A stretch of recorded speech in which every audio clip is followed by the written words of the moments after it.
Whoa, my camera's not here. Hold on one second. Why is my camera not here? Let me fix it. Off. On.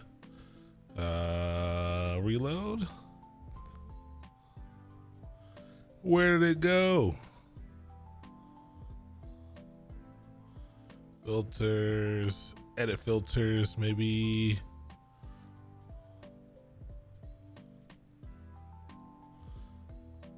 Hold on. I think you all can hear me, but I know you can't see me. Let me, working on fixing it right now. Give me 1 second. Let me get it to reload. I wonder if another application was taking it up.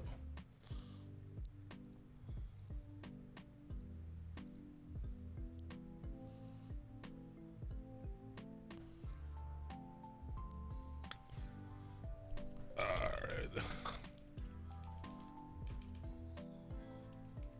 Reload source. How do I reload a source? Hold on. Reload global source. All right. Maybe I'll have to remove it and re-add it. This seems weird. I'm not sure why it's not in there. Hold on. Let's see if I can actually change the input. There we go. Is it back? I think it's back. Let's go. We are back. Okay. Technical difficulties, they're not going to stop us at all. What's up, everyone? How are you doing? First time chatters. I like that Twitch has added this in now. What's up, Gutso Dogwoo? Did my best there. Hello. Good to see you. What's up, Tech Savvy Sadie? Good to see you as well. Gaming Cloud Jack. I really appreciate the kind words. Good to see you. Trying to find the slides for the cloud computing track. If you hit ! Cloud Classroom, it'll take you to a GitHub Classroom that has last week's slides and this week's slides as well. Everything should be dropping right now. The Google Classroom, even though when you set it to drop at 7, it might take a minute or two extra to drop, but you can find it there. ! Slides will get you today's slides for sure. Just finished your Go stream. I appreciate that, Locoba. I'm glad it could be helpful. You know, just that's all we're trying to do out here. We're just trying to help. Don't tell Leon. Leon's dope. I love Leon. Welcome. Come on through. All right. So tonight we have a little bit of IAM. So I'm not going to lie to you. I'm going to be 100% honest with you. This is one of the more boring parts of AWS, but at the same time, one of the most important parts.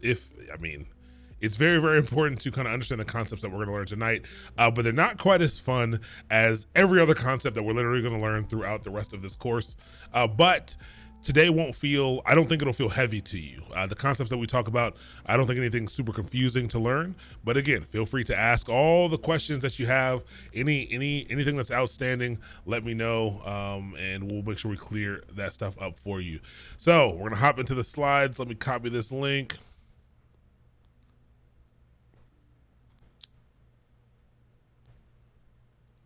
Yes, it sucks to do without learning it first. Exactly. You got to learn it. And you'll know why pretty immediately why we must learn this first. Let's get this open and let's hop right into it.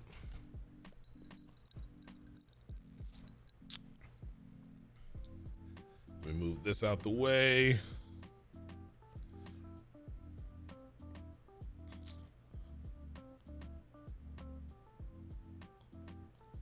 There we go. Okay, so today we're diving into identity and access management, IAM. This is both a concept as well as a specific tool in AWS. So identity, access, and responsibility. Whose job is it anyway? That's what we're going to be talking about today. Let's get started. Let's get through it quickly. So the first thing that we're going to talk about before we dive into the tool itself, IAM, we need to talk about the shared responsibility model, AWS's shared responsibility model. We're in this together, partner. Security and compliance are extremely important. I think a lot of us know that already. We'll talk about what both of those are. It's up to you and AWS to ensure that these standards are upheld. So security, we all know what security is. We all know we're living in a time where people are getting hacked. People are getting access to things that they should not have access to. So security, very, very important. Compliance is your ability to to adhere to certain standards, different forms of compliance getting put in place. There are a lot of legal ones, depending on where you are in the world. You got to adhere to certain things, and so compliance is again your setup, your ability to adhere to a set of rules that should hopefully protect you. There are a lot of different rule sets that have been put in place to hopefully solve some of these problems. But we want to make sure that these things are in place. And again, it's not just up to AWS. It's not just up to you. It's up to both of you to share this responsibility to be as secure as possible. And funny enough, today is not about security. We're talking about security a lot, but this isn't the security class. There are a lot of tools that AWS has for security. This isn't it. This is specifically about identity and access management. So what in the world is AWS responsible for? Well, AWS is responsible for security of the cloud. And this can be confusing to understand, but they're responsible for security of the cloud. And so I want you to think about things like the actual facilities that these systems run in. So the actual servers and facilities that these things run in, the software that is built and running in there, not the software that you're deploying to their systems, but the software that's running on their systems. They care about the security of that. They're handling the security there. Think about patching, things like that. Hardware and networks that make up their global infrastructure. So we talked about the global infrastructure. We talked about things being regional, things being all around the world. It's up to AWS to manage kind of what it has access to. And so when we say facilities and stuff, we mean physical access. So they're protecting people from physically getting in. They're protecting things from flood and fire and all these things. Are doing their best to make sure these things are safe. Same thing for software. They're making sure that bugs and security vulnerabilities are written out of their code, out of the software that they are using to enable the cloud. Hardware, they're making sure that all of the hardware is inaccessible. Someone can't walk in to their facility and plug in a USB and steal your data. And their networks and things. So they have a lot of protection in place, and that's what they're responsible for. Those are things that you can't really be responsible for. So they're responsible for the security of the cloud. But you, on the other hand, you are responsible for the security in the cloud. They're of the cloud itself. They are facilitating the cloud itself. You are responsible for security inside of the cloud. So think about operating systems, applications that you are deploying, software that you are setting up on these systems, access. So you're controlling who has access to the systems that you're renting from Amazon, and the networks that you're using by your services. So you are responsible for making sure that standards are upheld to keep people out of all of those things. Okay, so AWS their responsibility is of the cloud, of the facilities, of the software that enables the cloud, of the hardware itself. You have to worry about the things that are working inside of the cloud, the things that you have access to the operating system that you're using, making sure that's patched and up to date, the applications that you're running on there, making sure those are up to date, making sure that no one who isn't supposed to have access has access to your networks, to all of these things. That's super duper important. And we're gonna talk about how you can do a lot of that today. Yeah, you gotta stay safe from hackers running Bitcoin miners on your servers. This is correct. This is actually a huge deal. There are a lot of hackers who they're getting access to people's AWS accounts and AWS systems and running Bitcoin mining tools on them, and you're paying for it, and a lot of people have no idea that it's happening. So you do have to be careful with a lot of this. All right, any questions about, actually, let's go through this last slide and then we'll take any questions about that. So here's a nice little visual indicator, a nice little visual slide of what people are responsible for, you versus AWS. You share the responsibility. Customer data, obviously, up here with the customer data, and actually let me get my application installed, G-Ink. Let me get it running. Perfect. And getting G-Ink running might have just shut my computer down. Oh, no, there we go. All right, it doesn't like It doesn't like what I'm doing right now with the pin. So that's fine. But customer data, obviously the data that you're working with, the data that you're putting into the cloud, the data that you're ingesting, importing, the data that you are creating is your responsibility, okay? The integrity of it, the security of it, that is your responsibility. Platform applications, identity and access management. So literally today we're gonna be talking about this over here, identity and access management.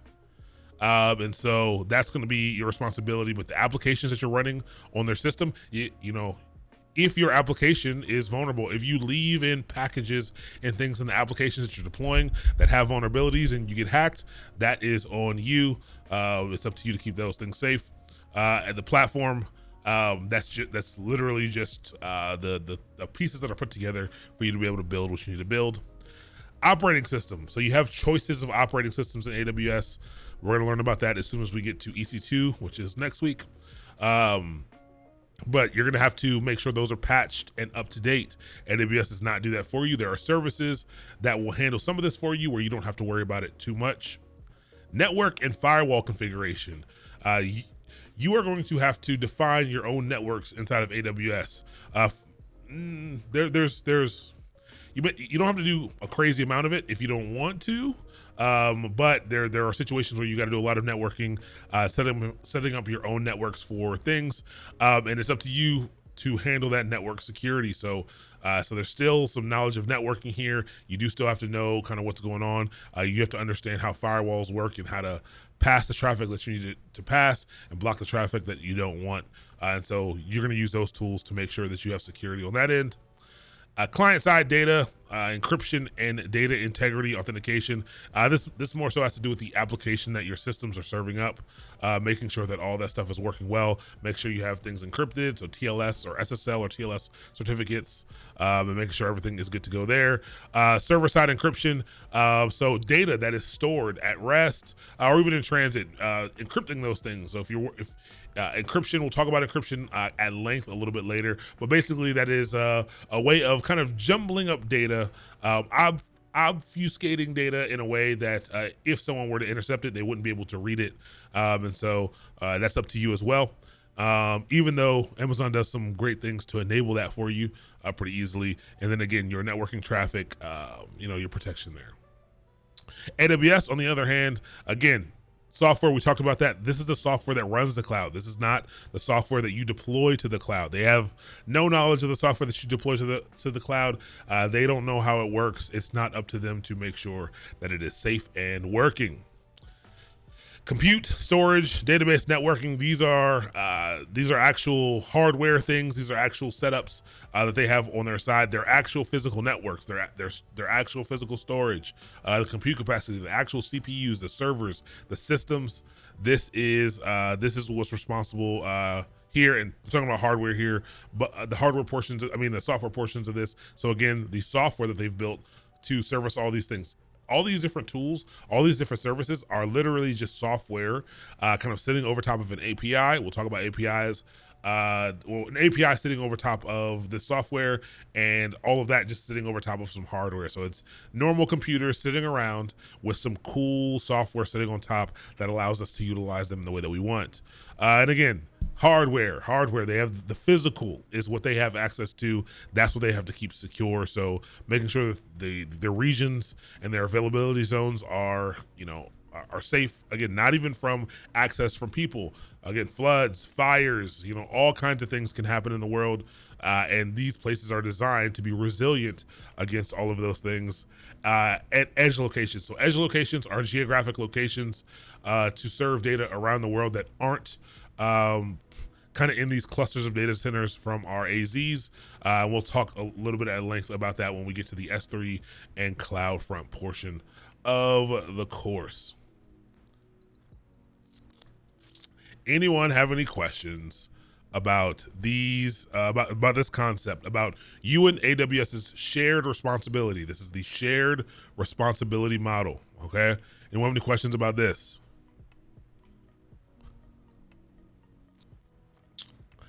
Again, very boring stuff, but it is 100% necessary.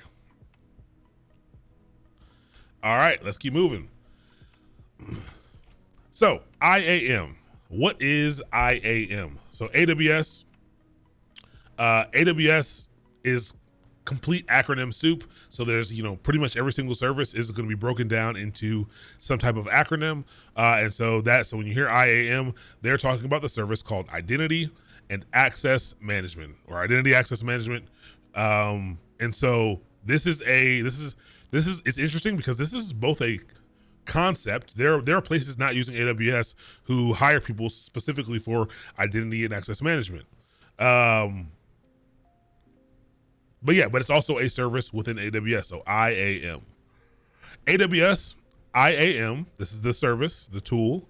It allows who, what, and how services are accessed, and how those who's and those what's can interact inside of your AWS account. So IAM controls who can access things and how they can access them. Okay, what they can do with them. So it's very, very important. This is where all of that takes place, and it is a powerful tool, and it has a number of options that make it easy to manage things. But this will become one of the most frustrating things. Working with IAM will become one of the most frustrating things you do inside of AWS. Getting policies, getting settings and permissions proper, and getting things to work properly is always a hassle. And we'll talk about some of those reasons that make it a hassle. So now's a good time to talk about the difference between authentication and authorization. So that's something that AWS that's something that you're doing here with this with your AWS account. This is kind of handling the auth. Here you'll hear auth all the time, and you might not be sure if it's talking about authentication or authorization. It helps to know the difference between these two. This is not to be confused with there are other auth tools inside of AWS that allow you to handle auth within your application. This is auth specifically with Amazon Web Services. And so the first auth is authentication. Are you who you say you are? And so this is your general access to things. When you go to the website and it's asking you for your username or your password, or you're providing it credentials, that is you saying that, I have the things to prove that I am who I say I am. And this is authentication. This is authentication in its simplest form. We're going to keep this very simple for now because we can get much deeper with this in the software class when we're actually going to do some authentication and authorization there. I think that's one of the projects we're doing a little bit later on. But yeah, auth. Are you who you say you are? And so authorization is a way to hopefully split it in your mind about what they do differently.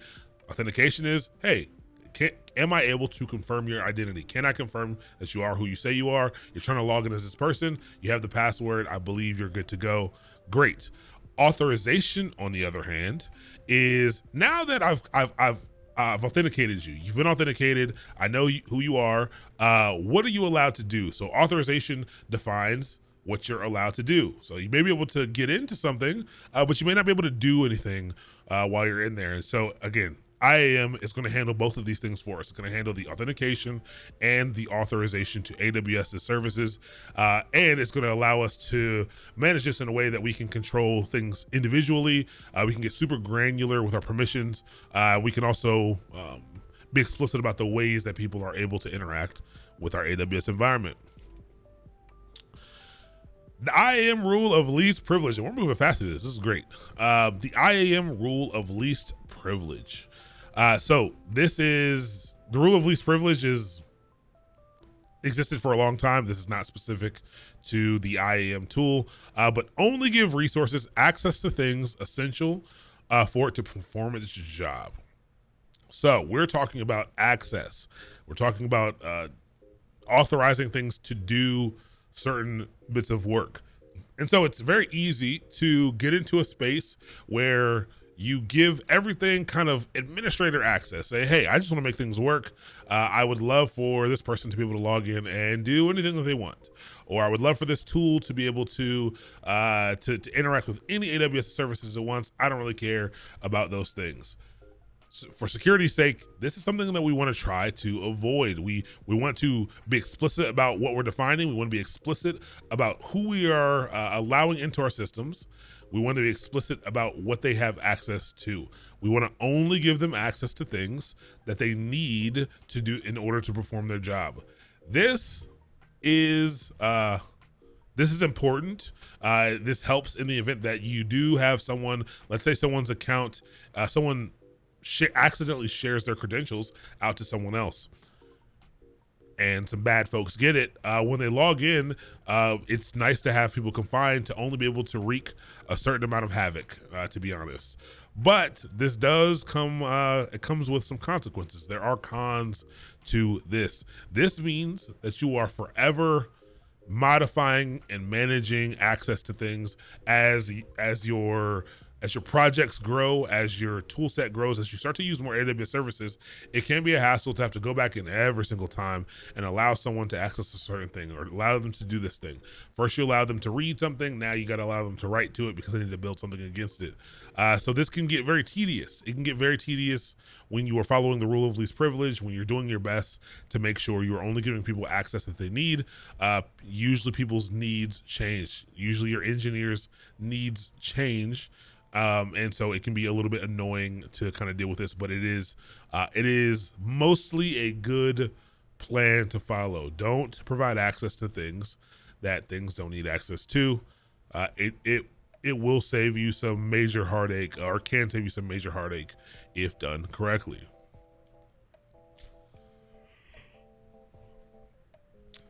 All right, so if you're not logged into your AWS account, I want you to get logged into your AWS account before we start talking about this next session, because we're gonna go through and start making some of this stuff right now. We're gonna get hands-on with the IAM tool right now, so I'm gonna get logged in.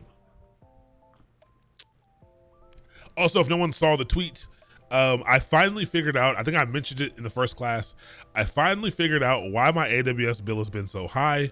I just never took the time to look into it.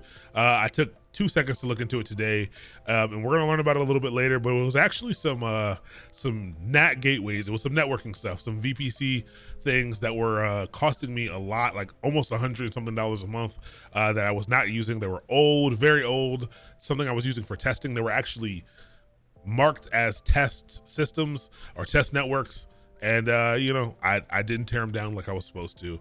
So that was whack. So I'm glad I figured it out. So my bill should be a lot lower. But I'm gonna go ahead and get logged in. And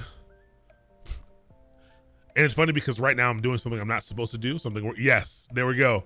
So you're gonna right now. If this is your first time logging in, Zenits, you're gonna log in as the root user. It's a great question. Let's talk about that because this is actually very, very important for what we are doing tonight. This is your first introduction to this identity and access management tool.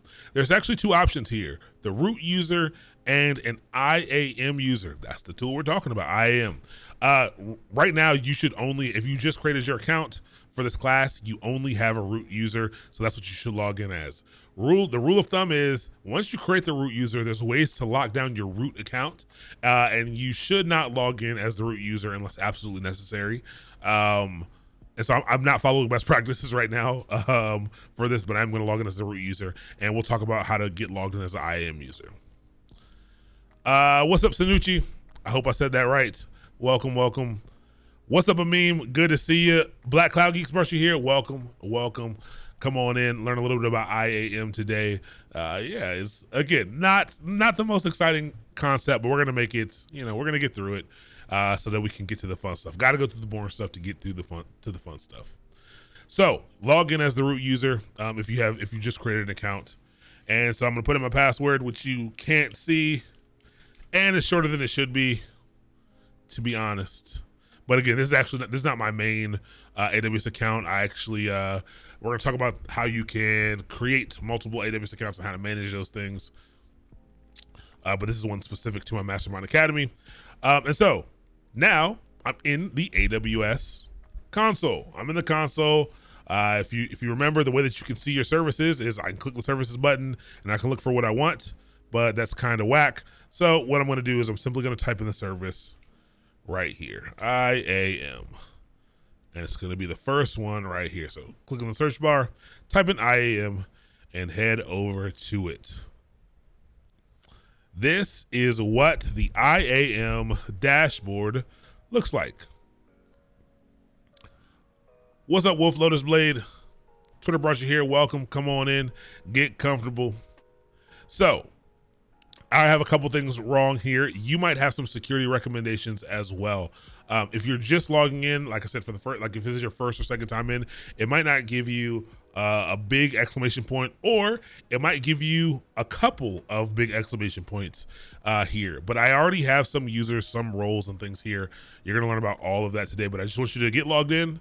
I want you to be able to access your IAM dashboard so that you can go through some of this with me and kind of get a feel for what's going on here. All right, so back to the slides. First thing we're going to talk about are IAM users. So with identity and access management, or identity access management, you have the concept of a user. Makes perfect sense. A name and credentials that are used to provide a user with access to AWS. Okay, so a name and the credentials necessary to provide a user with access to AWS accounts. AWS accounts and resources through the console and or programmatically. So there are multiple ways for you to interact with AWS. The first one is the way that we've been doing things here. We've been doing things through the console. This is the AWS console. We can also access AWS through their API. So like I said, AWS is actually just a bunch of software sitting over top of some hardware, and it has a bunch of APIs. Don't worry about not knowing what an API is, but it has some ways for us to communicate with that software. And so we can, when we say programmatically, we mean with code. We mean we can write code, we can write scripts, we can write automation against the API to be able to do the things that we want. And there are a number of ways to access it. We'll talk about ways to access later, but this IAM user is a name with some credentials that gives access to AWS's accounts and resources, and you can access them through the console and or programmatically. So pretty simple. It's a user. It's a user just like anything else, but the big part I want you to remember here is that not only can you access things via the console, which is the web GUI, which is the graphical user interface we can access here, but we can also access it through code programmatically.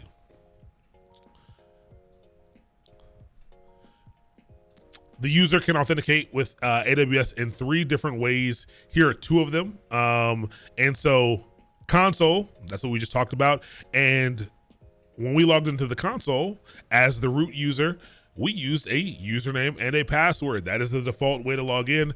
And MFA is optional, but it's optional but recommended. So MFA, if you're not familiar, is multi-factor authentication. So we just talked about those words, authentication versus authorization. Multi-factor authentication is a way for you to be able to provide another token, another resource to prove that you are who you say you are. So you've probably done this before. This is where it'll text you a phone number, or it'll call you with a 6-digit number, or you can use some type of authenticator app which will give you those numbers. You can also use hardware tokens. So if you have something like a YubiKey, I think I have one sit around here. Yeah, I have a YubiKey right here. Hopefully it's not gonna focus. Oh, there we go, focus there. But a YubiKey, this is a physical hardware token I can plug into my computer that I can use, that I can press when I need to, for it to be able to determine who I am. Now, hardware tokens kind of suck because you can lose them, but you can also lose your phone for software tokens and stuff like that. But so you can, one way to access is through the console using username and password, and possibly another factor if you want to enable it. You should enable it. The other way, a second way you can authenticate with AWS is programmatically. And when we say programmatically, again, we mean with code, with text. Really, it's really interacting with AWS on the command line so that we can automate some things. And the way that we do this is not through username and password. It's actually through something called access keys. And today you'll find out what an access key looks like.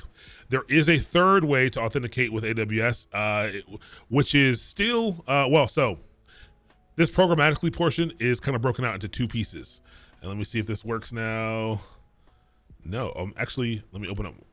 Am I missing the Wacom? No devices.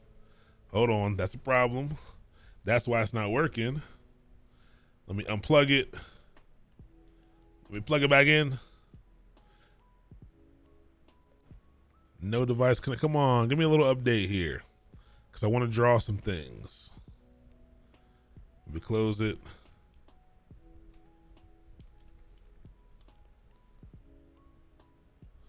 Tablet driver is not responding. Okay, we don't have it right now.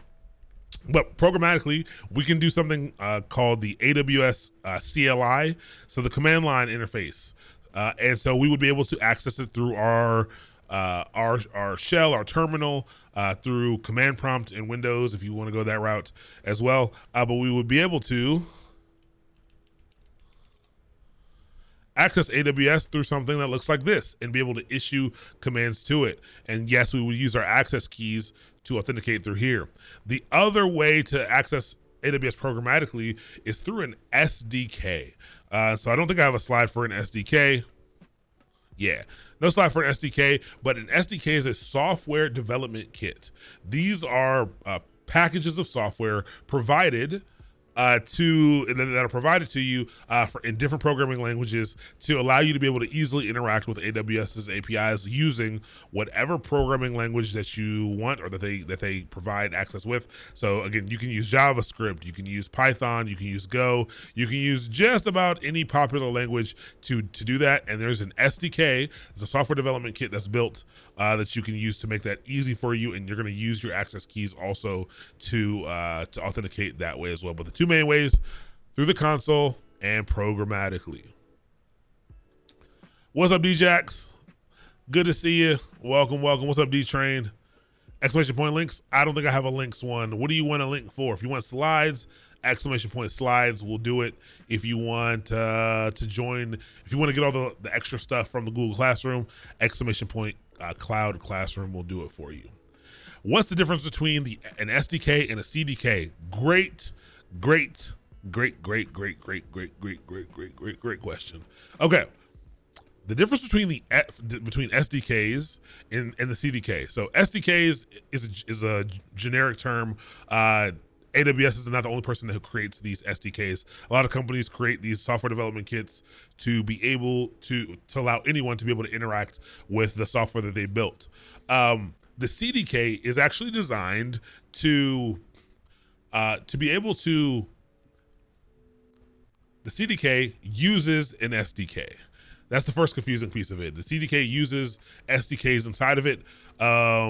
So it's software, but the CDK is a development kit that allows you to be able to provision cloud resources. So the SDK allows you to interact with Amazon's APIs, and yes, you can do some provisioning that way, but the CDK is designed to allow you to interact with Amazon's APIs in a way that you can use code to actually be able to provision resources. And when I say provision resources, I mean like create an IAM user. I mean like create a brand new server. I mean like create a brand new storage device. And so the CDK is designed to be able to programmatically do that, whereas the SDK is going to be used to interact with those individual services. Things like, once I have created this server, how do I get information about the server? How do I interact with that server in different ways?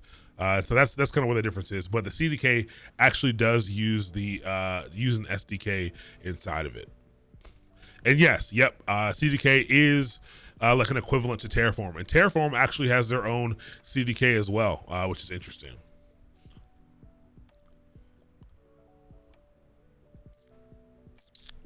All right, so let's go ahead and actually we need to go through all these first before we go through and create a user, and we'll just do all of it at once, one fell swoop. And yeah, I think we'll have a lot of time to kind of chit chat today. So IAM groups. You'll hear people, sometimes it's hard to separate out the letters from IAM. You'll hear people call it IAM sometimes not. Just, it is what it is. So IAM groups. Groups are a collection of users. So we talked about users, and groups are simply a collection of groups. This makes management of users easier. You would not want to, let's say you had 30 people joining your team and you had 10 developers, you had 10 QA engineers, and you had, I don't know, 10 business analysts. Each of those people has different things that they need access to. You would not want to create, like manually go and create 30 people and then manually set up permissions for 30 different people. Well, groups allow us to be able to say, hey, let me make a group that has this set of permissions, and then I can put people in that group to easily be able to give them all of the permissions that a group has. So this is just like if you're used to Linux, this is just like users and groups. But yeah. I don't know what that is. I don't know what the thing next to the eyes are. Is what I hear mostly. Yam. It's a yam. Yeah, I am. Is what I hear mostly. Yeah, I am.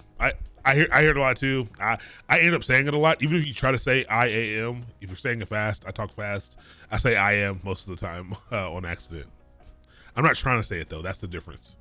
So maybe I should just start saying it. But yeah, it's a collection of users. So take a bunch of users, take a user, put them in a group. It gets access to all the things that the group has access to. Roles. Okay.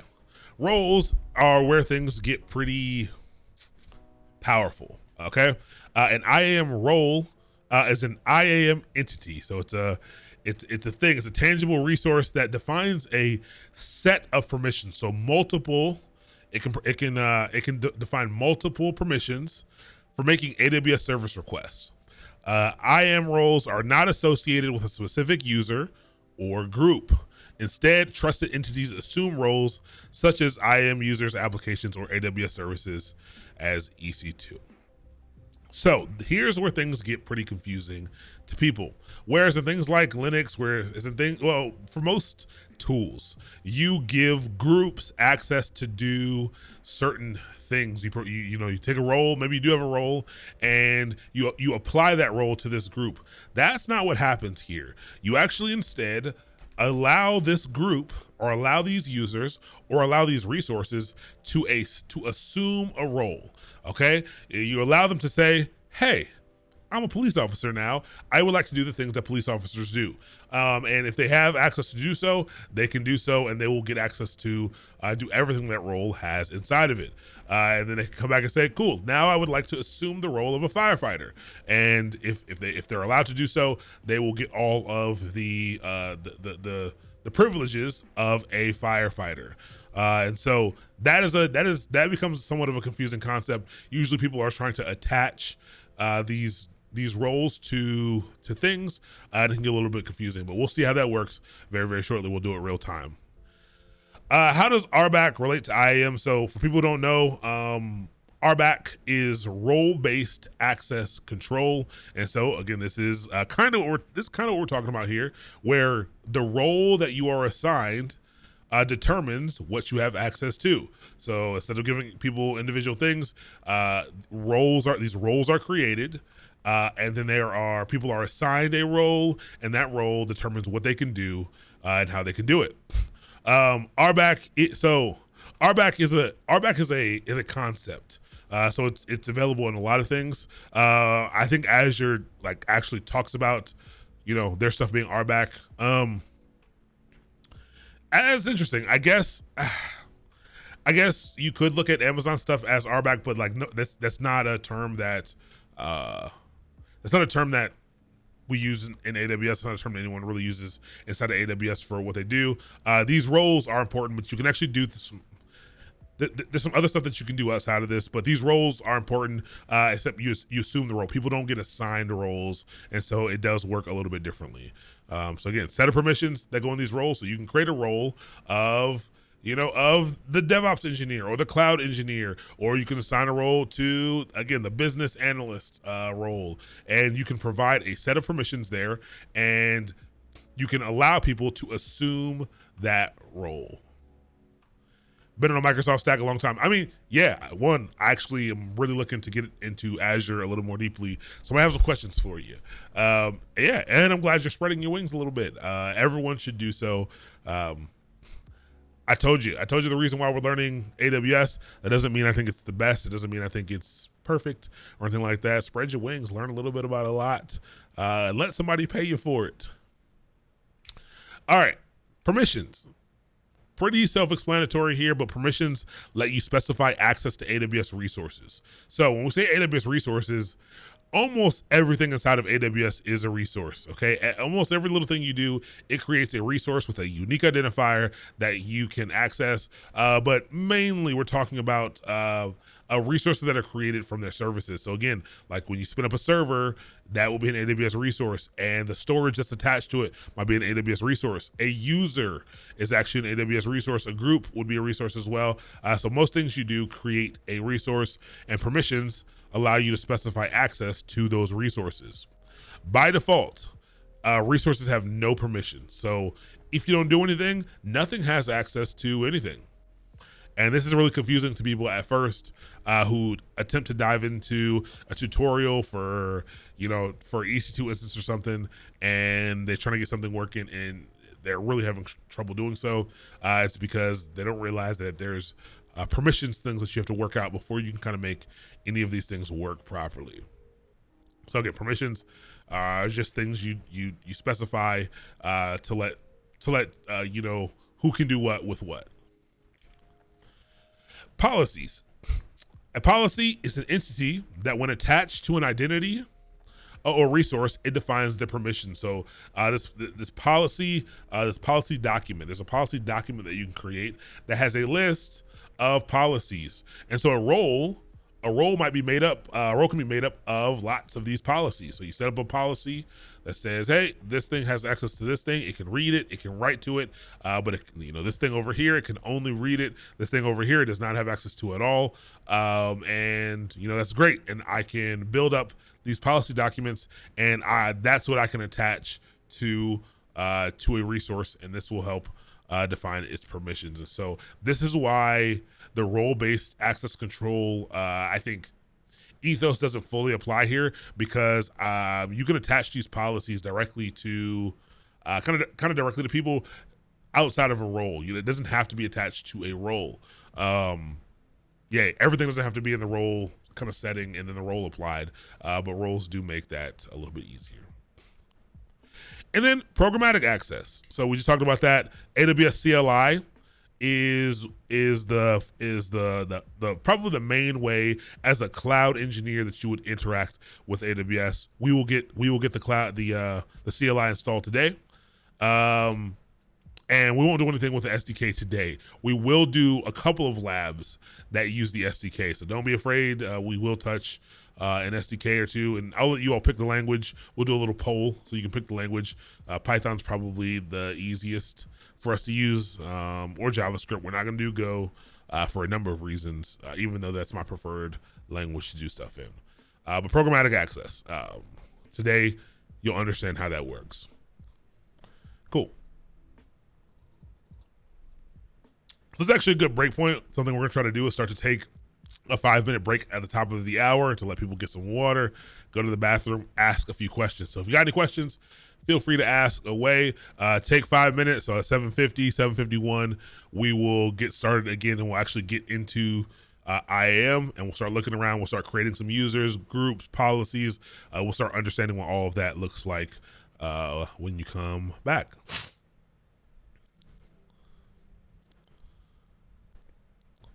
Let me see here. Yeah, you see, I have some stuff that's wrong, and I'll tell you why these things are wrong once we start back up. But I think what's nice about IAM is the amount of knowledge you need is pretty. I think it's pretty, like, there's not a lot to it. It's just very finicky. So you can learn all the stuff that you need to learn very fast, but applying it takes some practice. And once you all see a policy doc, once you see like a JSON policy doc, you're gonna be like, ugh, like that's a little bit gross. And I'm hoping I can find some old, larger ones that I have for things that I worked on, so you can see how much how crazy they can kind of get when you're trying to do some stuff. But I actually want to log into my main account and see if what my bill is gonna be.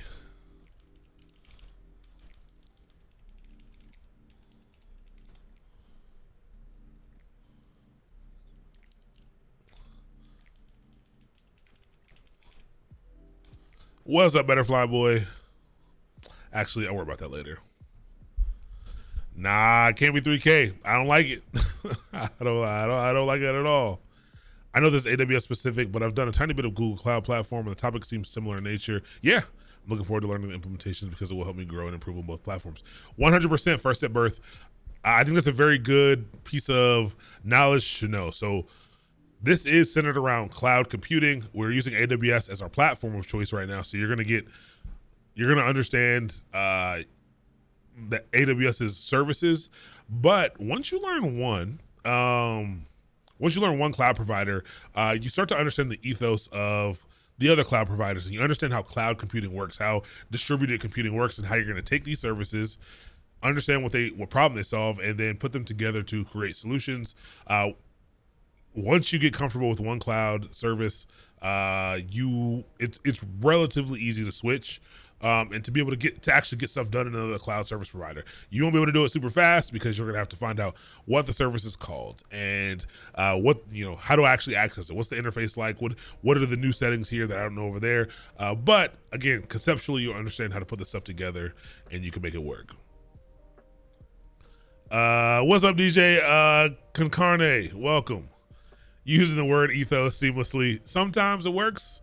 I'm going to throw out some wild things that don't work many times. So, feel free to call me out on that too. Won't hurt my feelings. Not even a little bit. Sometimes I'll just try it. Sometimes I'll hear a word and I'll try to throw it into my vocabulary. I spent at least 10 years of my life using the word behoove completely incorrectly and doing it loudly and proudly. I thought the word behoove meant confusing because it sounds like a confusing word. I thought for the longest time it meant that thing was confusing to me. So if I saw something that was confusing, I'm like, that is very behooving. That behooves me, that very confusing topic. And I think my wife was like, one day was like, I don't think that word means what you think it means. And I was like, oh, it does, because I'm very smart. And she explained to me what it meant. I looked it up and I said, I tried. I did so confidently. And then because I did so confidently, no one ever corrected me on my actions. No one ever was like, hey bro, that's not right. That's not right at all. Not even a little bit. So, I'm actually mad at everybody else. I'm a DevOps engineer with imposter syndrome. 100%. I get it. I completely get it. I'm a DevOps engineer with imposter syndrome. Well, my imposter syndrome has gone away for a number of reasons. Probably ones that people don't think of. We'll talk about that. Mainly looking to apply DevOps principles once I get a handle on cloud platforms in general. Dope. That's awesome. So first at birth, you're already in the industry. That's great. That's excellent. Learning the cloud will make you always desirable. Great field. It's okay to have imposter syndrome. I think in the DevOps space, there's tons. I think there's a little bit more imposter syndrome in the DevOps space than the software space. And I think that's because it's very difficult to be good at infrastructure stuff, DevOps, site reliability engineering, because what makes you good is not your knowledge of the tools or the products. It is your ability to work inside them effectively and with context. And you can't really, it's so hard to do that out before you get a job. Like for software, I can build whatever I want from the comfort of my home. And it's almost like the sky's the limit for what I want to build. DevOps, it doesn't really work like that. Like there's not a lot of contextual things you can put together that make a lot of sense. Even if you start to put services and systems and and networks together without some type of real application to run on them, without kind of an understanding of the needs of a company, it gets really difficult to really create that context. And so it's really easy to feel that way. It's really hard to start to feel like you know a lot. But again, the thing that helped me was the more places I went, the more I realized that nobody knew as much as I expected people to know. Nobody did. And so, some people get rid of their imposter syndrome by getting super smart and actually knowing a ton. I got rid of it by realizing that we are all kind of lost. Once I realized that most of us are pretty lost, made me feel a lot better about myself. And I never felt like I shouldn't be here anymore doing this stuff, because I would walk into places and people were just as confused as I was. And that was super helpful. Had a free tail a couple years ago. Thought I would need it for work, provided training, but it fell apart. Completely understand Joey's Bites. Some back and forth with AWS if they would reset my account for free, prove that I would never use it, and they wouldn't budge. That's interesting. They're usually really nice about stuff like that. I know I could use a different email, but I decided I want to use the one. Yeah, that's fair. That's very interesting. It should be available now. I think the free tier is per year. I think maybe I'm tripping. I thought it was per year, but it might not be. Yeah, that sucks. Usually they're really nice about that. Yes, AWS is Amazon Web Services. It's a cloud platform, Amazon's cloud platform, and it's pretty dope. How does one stay motivated to work? Very difficult. I seem driven by promotions, but after I get one, I just lose all of my wind in my sails. I end up prepping for interviews, get a new job. Yes. So, Hepta, that's a phenomenal question. I think I feel this a similar way to you. I think the best, you can't always exist in a state of motivation. And so it's okay to get to a point where you're going to coast a little bit, where you're going to pull back a little bit. But the best way to stay motivated is to learn some discipline while you're motivated. So motivation is great, but discipline's better. And so if you want to keep moving forward, if you want to keep growing, getting some type of reasonable schedule. You don't got to be grinding all the time. You really don't. You shouldn't be. You'll get burned out. Set aside some time, get on a consistent schedule for doing something. So then when you're not motivated anymore, you can, you just, all right, it's Sunday night. Every Sunday night I take 2 hours and I learn a new thing and continue with that. You will lose motivation often. That's okay. The promotion does help a little bit. I'll be honest though, that might also mean, Hepta, that you're already at the level that you need to be at, where you're comfortable, where your life is comfortable, where you're confident in your ability to get a new job, you're confident in your market sustainability, so you might already be there, and that does really mess with your motivation. I was much more motivated when I was trying to earn more, when I was trying to do this so that I could be able to do this with my life, or be able to go on a vacation, or when I was trying to achieve something.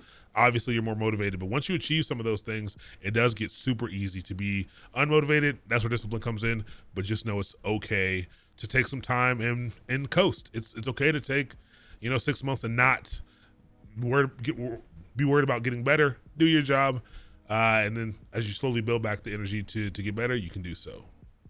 I work on an IAM middleware team, currently looking for new IAM products.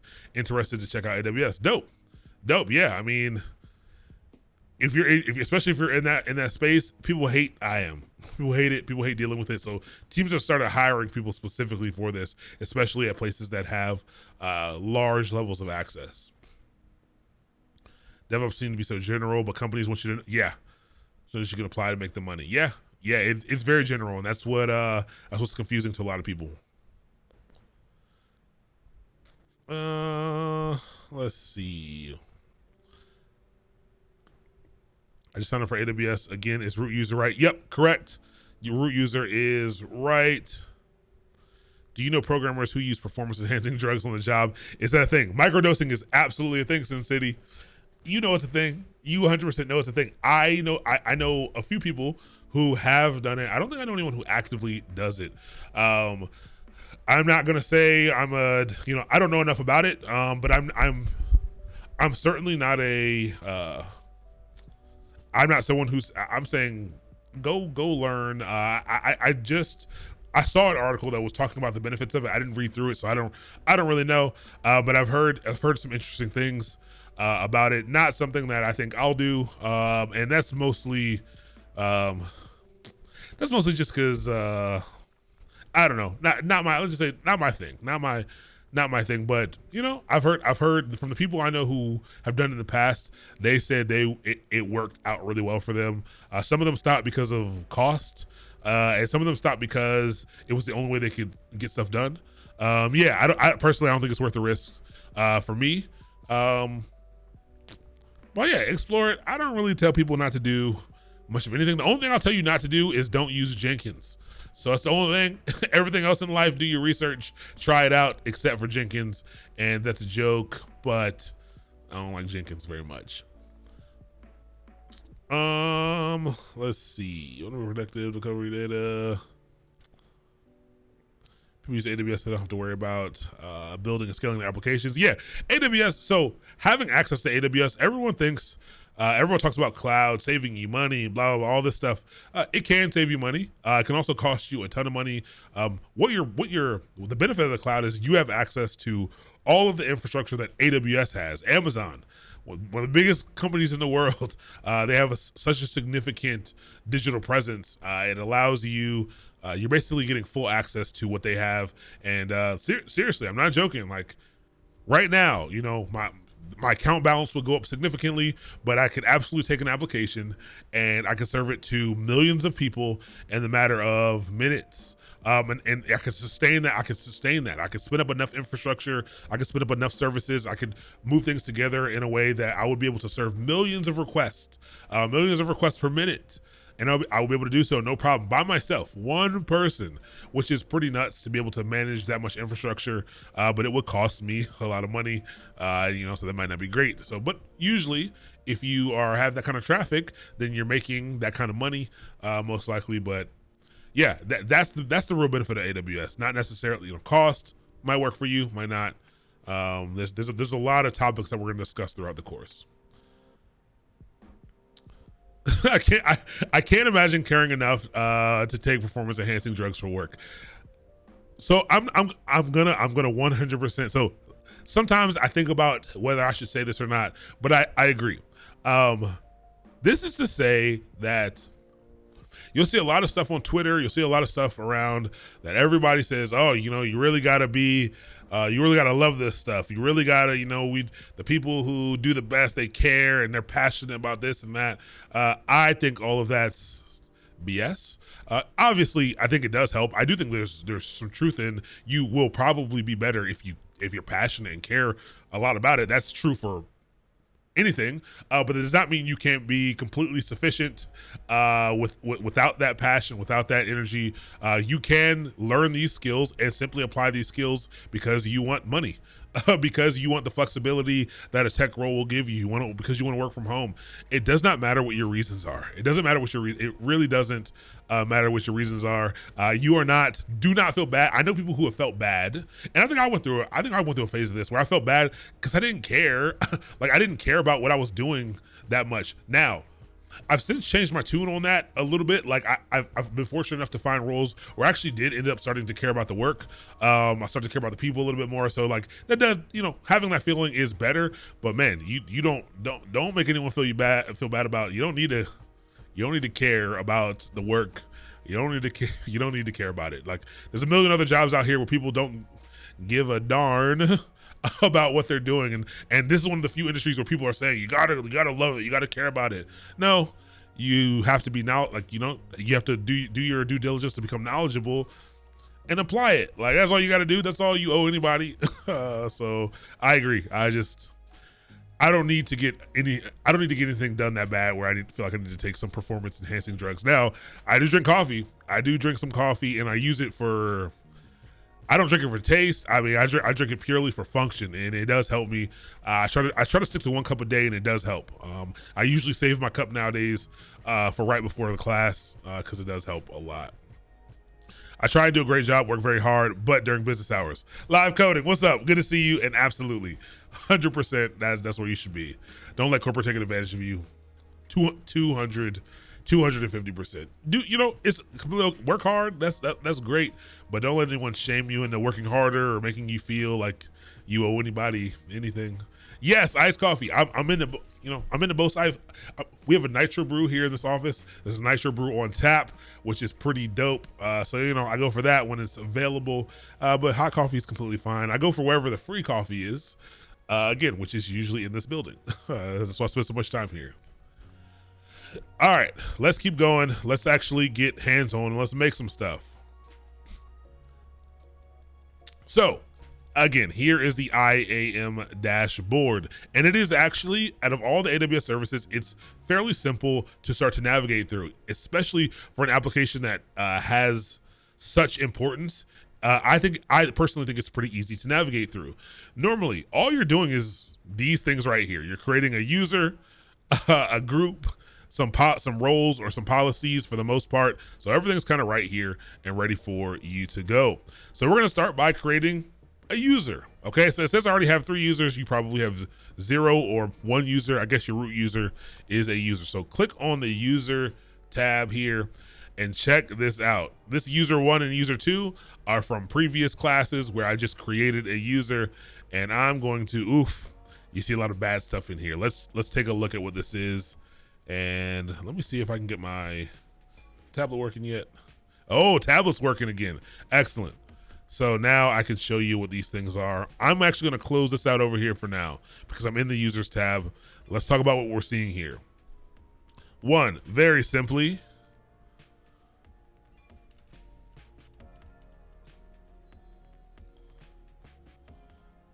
come on, open up.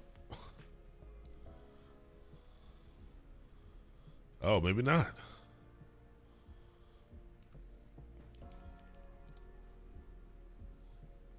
Huh. It's like half working and not half working. Okay, whatever. Well, it's not letting me draw. But what we have here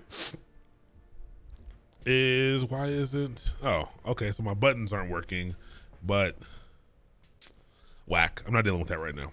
All right. Here's a user tab. And right now I have 3 users in this account. So Academy admin is 1, and then I have user 1 and user 2. So here are the usernames. Usernames must be unique. Makes sense. Can't have 2 users of the same name. I need to make these usernames unique. Right next to that, we have the groups that they are in. Okay, so if they're in a group, it'll tell you here, but none of these are in a group. Last activity, this is helpful. You can see the last time someone, authenticated or did something with AWS. So last time I logged in as Academy admin was 256 days ago. Okay, long time ago, been a while.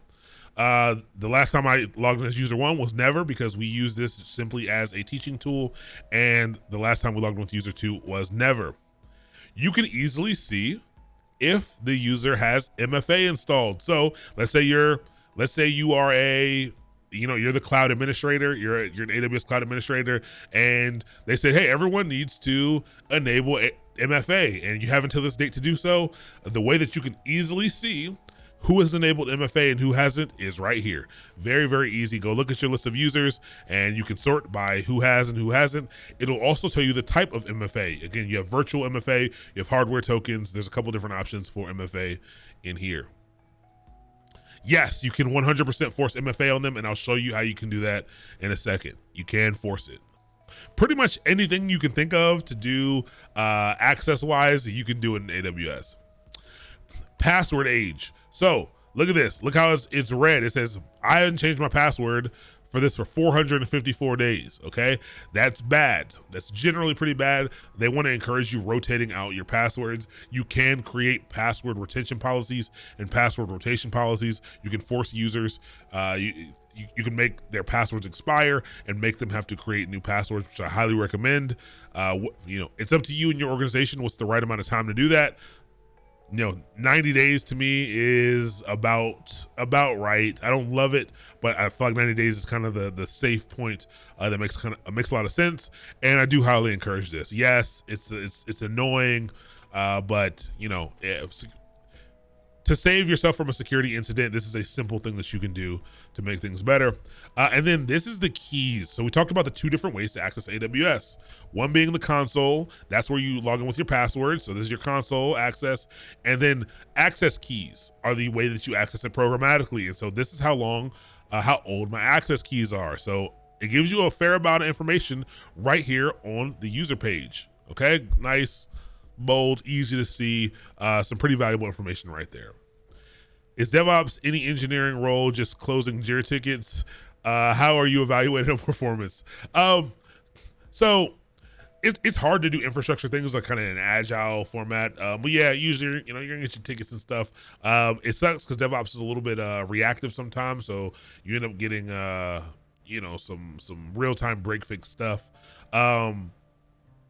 But yeah, I mean, kinda. How are you evaluated for performance? Obviously, different companies do it in different ways. But like I said, really, your goal as a DevOps engineer is to enable the developers to be able to develop as fast as they want to develop. And so, everywhere I've been, there's a lot of, the same. Unfortunately, similar metrics to like a site reliability engineer. So oftentimes DevOps engineers are responsible for the uptime of systems and applications. So things like that, speed of deployments and things like that might be something you may be evaluated by. How long do these builds take? How often do builds fail for reasons that aren't because of issues with code or tests? Yeah. I mean, like I said, reliability, exactly. Security. Yeah, security is a big one. I don't see people put many metrics around security though, but it is something that'll be looked at. But yeah, honestly, I think that's one of the fun parts about the DevOps team is I think because DevOps has to be a part of so many parts of the process. Usually you get away with a lot. You get away with a lot because there aren't many people on the team who can tell you otherwise. There aren't many people who can do the things that you're doing. And so it's kind of like, hey, I mean, you get it done. Like, we need this thing done, but you get it done when you can get it done. You make the thing work how you think it's supposed to work. I found it to be super duper interesting, kind of in DevOps roles, how much power you end up having sometimes.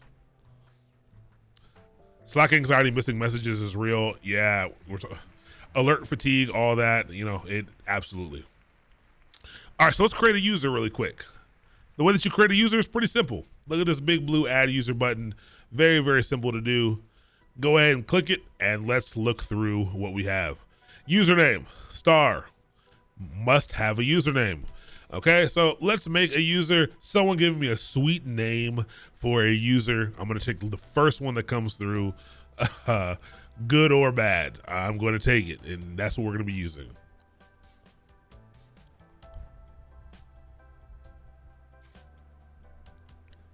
Sweet username, perfect. I like the way you think. Sweet. I should have done a typing test during our break, so I will be comfortable typing. So sweet username is a user that we can create. We also have the option to add more users. I'm just gonna add one for now so that we can talk through each of the problems. Dope man's a good one too. All right, so we talked about being able to access AWS in a few different ways. Here are our two options. Here's where you select how this person has access. Do you want them to have an access key? So it tells you programmatic access. This will give you enables access key and secret access key for AWS API, CLI, SDK, and other development tools. So if you want people to access programmatically, you can do so. I'm going to click that. You can go ahead and click that right now. You do not have to give someone programmatic access. These are also things that you can change later. You can add and take away these things later if you need to. And then password. So there are a lot of places that will, surprisingly, you might think everybody gets access to this AWS console. Not true. There are a lot of places that only provide their engineers with programmatic access, and they don't get access to the console at all. I think that I think it's fine. I think people should have both personally. I don't see any security reasons why you shouldn't give people access to both. Again, using IAM, you can determine what people can see, they can access. So I can't really think of any good reasons why I wouldn't want to provide someone with both. Yeah, no console would make your job a lot harder. The people would have to be really, really good at utilizing the command line. But it's definitely, I've seen it done in a few places. So I'll give this new user access to both. And then it gives you some options for passwords. Do you want to auto-generate a password or do you want to create a custom password? If you auto-generate a password, it will provide it to you so that you can copy it later on in the workflow. It will also, I think you can also get it to send an email with the password included. And so you have that choice. You know, maybe your company sets a default password for everybody right at the start. And then you can require a password reset once the person signs in for the first time. So once they accept that, hey, you know, I'm accessing my account for the first time, it can go ahead and force them to update their password to something that is more beneficial for them. But again, there are ways to set up password policies. So if you want it to be 12 characters with, you know, 2 special characters in it, or a special character in it, and a number, you can absolutely do that. You can force some pretty strict requirements. So first page, simply the username, what type of access they have, and then it gives you some options for setting up the password. So next up, permissions. Here's where we're getting into all the other pieces: groups and roles and policies. Well, groups and policies. And so take a look at what we have here. The first option here is add a user to a group. So if I have groups created, I can simply add this user directly into the groups that I have created. This makes management of users simple. If a new developer joins my team and I already have a developer group that has has access to assume a role that has all of the permissions that I need, all I got to do when this person joins is come in here and click on the group that I want to assign them to, and they will end up in that group. I don't have any groups right now, so it's allowing me to create a group. We'll hold off on that for a second. So that's one option you have for permissions. Next one is copy permissions from an existing user. So let's say you don't have a group, and let's say, you know, I want to copy, user 1 has the permissions that I want this person to have. You know, maybe I have a team of 4 and I haven't gotten around to creating groups yet. And I gave Bill, you know, on Tuesday, I gave Bill all the stuff that he needs. Someone starts, you know, let's say Jane starts the next Wednesday, and I want to give Jane the same stuff that Bill has. I can simply copy that user's, all of their policies that are attached policies, and give them those permissions. Okay. So I can add them to a group, or I can copy from an existing user, or I can attach existing policies directly. And you can say, well, we didn't have any groups, so we didn't have any existing groups. How do we have existing policies? And so when you click these policies here, there are tons of policies here. They are AWS managed policies. So you see the type here, AWS managed. Okay, AWS manages these different policies to make it super easy for you to access this, or job function. So it's nice if you click type, it might take a long time. It's not even going to filter that way. But each of these policies has a number of items inside of it. So like administrator access, that says, you know, if you want administrator access, you're kind of saying that, hey, I want to gain access to everything, to as much as possible. And so that is what, let me remove this. That's what administrator access does. Let's take a look at these policy documents. And they can be very, very, very confusing. Let's plug this back in. Let's open up Wacom again. I really would like my pen to work. Tablet driver not responding. All right. No biggie. So you might see this here and be very, very confused. This is something called JSON. Okay, so first, actually, before I get there, I'm going to show you the policy summary first.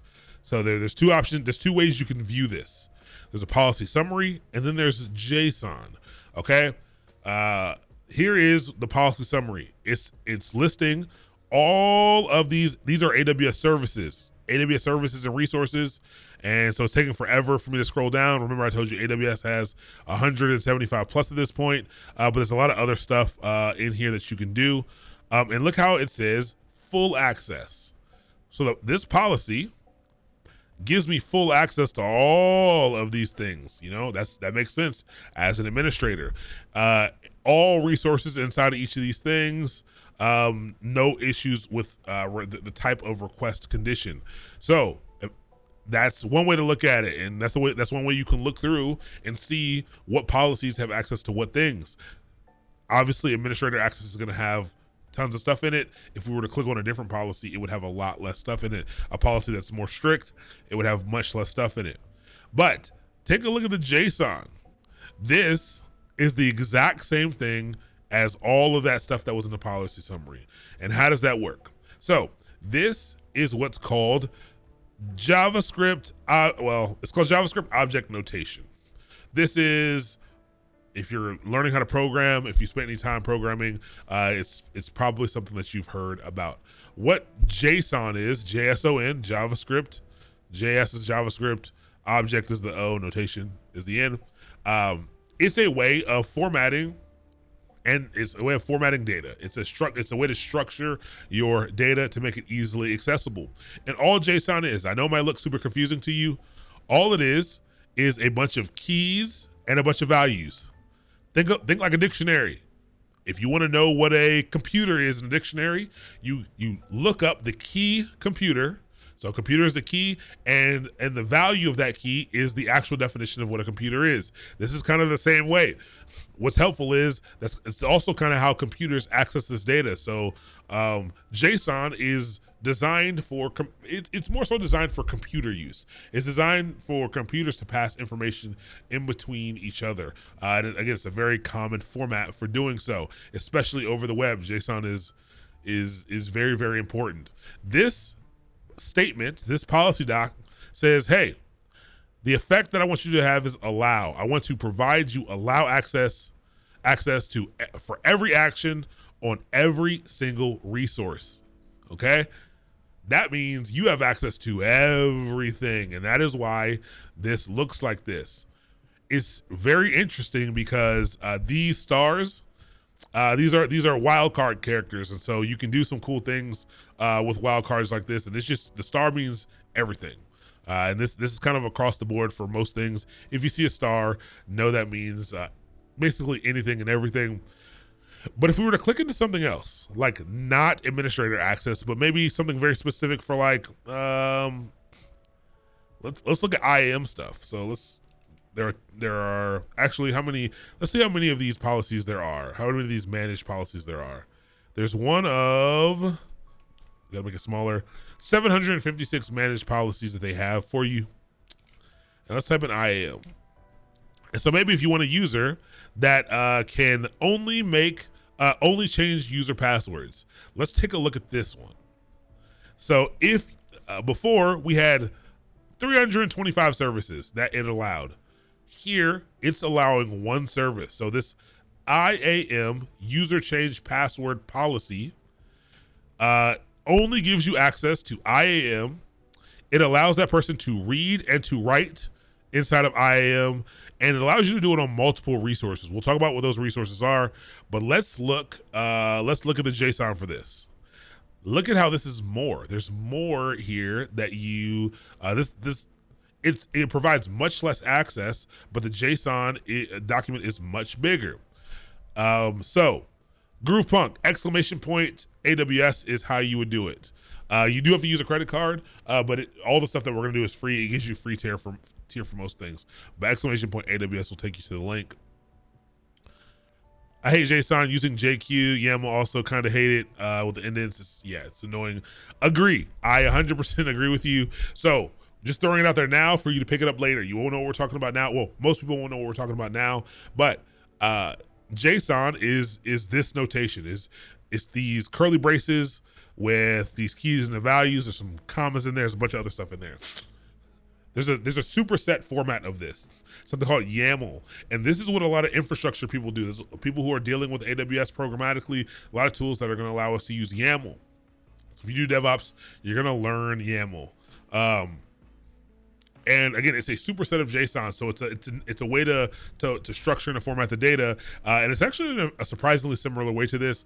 But YAML is like the human readable way to do it. Like YAML is like more for people to write, and JSON's more for computers to write. Like nobody just, for the most part, no one just creates JSON objects. Like no one writes stuff like this out, so you don't have to really worry about that. It's to be consumed by computers mostly. Dope. You learn JSON with Leon. Perfect. I like JSON. Its only huge lacking feature is you can't put comments in it. So yes, I really hate that you can't put comments in it. It's frustrating, very frustrating. Better than XML though? Yes, it is better than XML. So policies are basically JSON with a set of rules. Yes. Well, so you can define, so policy is a set of permissions, but you can define it with JSON. So yes, kind of what you're saying is what it is. JSONs are a way of representing anything really. Yes, in this example, it's a policy or role. Yep, it's just some data. It's just representing some data. So it's saying here, hey, I want to allow, I'm going to allow anyone with this policy to perform this action. So the action for changing a password actually has a action called IAM change password. So I'm saying I would like to allow this person to use the IAM change password action on this resource. And so this says star here says on any IAM user, I'm going to allow this person to change the password on. You could also switch this up.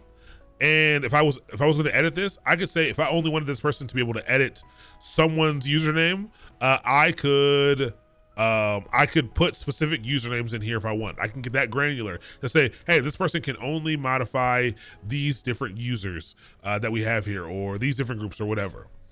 And so now there's another policy here that says I would like to allow you to get password policy. So that's going to be the action to be able to read the information. And so I can, if I had this policy attached to me, I would be able to read any policy, any account policy, password policy, I will be able to see. And then I would be able to change user passwords. Okay. Which is better, JSON or YAML to learn? Both. It takes almost no time to learn them because again, they're structures. It's a structure for data, and like being able to access things inside of them. It is a different piece. But you can learn that stuff in hour or two. To be honest, like enough to be comfortable with what you're doing, just in an hour or two. So JSON beats XML, but who would win, Freddy versus Jason? That's a good one. I walked into it. It's a good question. Probably, I tried to think of a clever answer. I don't have one. I'm gonna be honest, I don't have one at all. Good joke though. Okay, so there are a lot of these here. You can create your own custom policies as well. So we're looking at a bunch of managed ones. If we were to go to something like access analyzer read only, again, it gives what you want to do. So you can also have an effect of deny. And the action that you would like to deny, and the resources that you want someone to be able to do things on. So this is what a policy document looks like. And so I'm going to give this person, for now, I'm going to give them just this change password policy. I'm only going to give them this one, IAM user change password. That's the only thing I'm going to provide to them. All right, so I don't have any other ones checked. You can provide them multiple options. I could click all these if I wanted, but I'm only gonna choose this one for now. Next up, tags. Tags are nice, and there's something that we're gonna dive into a little bit later. Not today, a little bit later in the course, but tags are simply a way for you to add data, to add metadata to your AWS resources for you to better be able to manage them. And so when I say manage them, I can do things like provide this, maybe this user is a contractor, okay? And so maybe I can do something like I can make a tag, a key like work role or something like that, and I can give it a value of contractor. And then later on, if I'm programmatically going to be accessing some things, I want to generate some reports, or I want to figure out, maybe we fired all of our contractors one day, and I want to get all of the contractors' usernames. When I can actually programmatically query AWS and say, hey, AWS, give me all of the IAM users that exist with the tag work role that is contractors. And so I can use it to filter out specific things to be able to manage what I'm doing a little bit better. You can provide up to 50 tags per resource, which is nice. And again, you can use, those are for you. You don't have to provide any tags at all, but it's for you to be able to do some stuff. Yes, tags are great for billing and cost management as well. It helps you be able to, again, manage and define things and to query information. It is pretty helpful. I'm not going to give it a tag right now because I have no use for a tag, but that's what they're for. We will spend time using tags for most other things, so you will get a feel for tags. Next review, check this out. Username, suite username, programmatic and AWS Management Console access. The console password is going to be auto-generated. Require a password reset? Absolutely. And permission boundary is not set. I think permission boundary is, I actually don't know what they mean by permissions boundary. Because honestly, I usually create users from the CLI. So something we can look into. The only permissions that we have here are the user change password policy. And so you're going to get to see what that means when we log in with this user. No tags were added. I'm going to create this user. What it's about to do is it's going to provide me with a page that has the stuff that I need. This page is super important. You need this. You need the information that's here. You can only get it right now, okay? So passwords that are generated, access keys that are generated. The first set, this is the only time you'll have access to them. If you lose this, you will have to generate new ones, and that's okay. It's easy. It's very easy to do, but it's just letting you know that by default, this is the only place that you're going to get this information. What's nice is I can download this nice little CSV. Okay, so I'll download it to my documents, and you can also click show. Be careful with these. Now, I'm going to allow you all to see these, okay? The reason I'm going to allow you to see them is because right now, all you can do is change the password for this. You can't really do much else. But you want to keep this stuff hidden, and I'm going to delete this user right after I'm done with it. This is what an access key ID looks like. This is what a secret access key looks like. Here is a password. So you would be able to log into this user's account on my account right now, which is bad, which is, not very good. I'm going to delete this in a second. But I just wanted to show you what you see here. I think it's important to show you what you see here for you to start to see that a secret access key is this. Congratulations. I'm glad you're in. Change the password as many times as you would like. Here's a password here. Here's the default password. It needs to be changed once you log in. And you can email these instructions to someone to allow them to easily have access to this thing. All right, cool. So I'm going to create a new user. I just wanted you to see it. I wanted you to download the CSV, save the CSV somewhere, because it's going to give you that access key ID, secret access key, and does it give you password? Yeah, it gives you the password as well as the username. So save it somewhere, place it somewhere important, put it on your OneDrive or whatever, so that you have it if you need it. But these are things that you can manage afterwards. So let's say you forgot to grab those secret access key, or I'm worried that one of you all is using these things, and actually you lied. How do I know you lied, DJ? Because nobody logged in.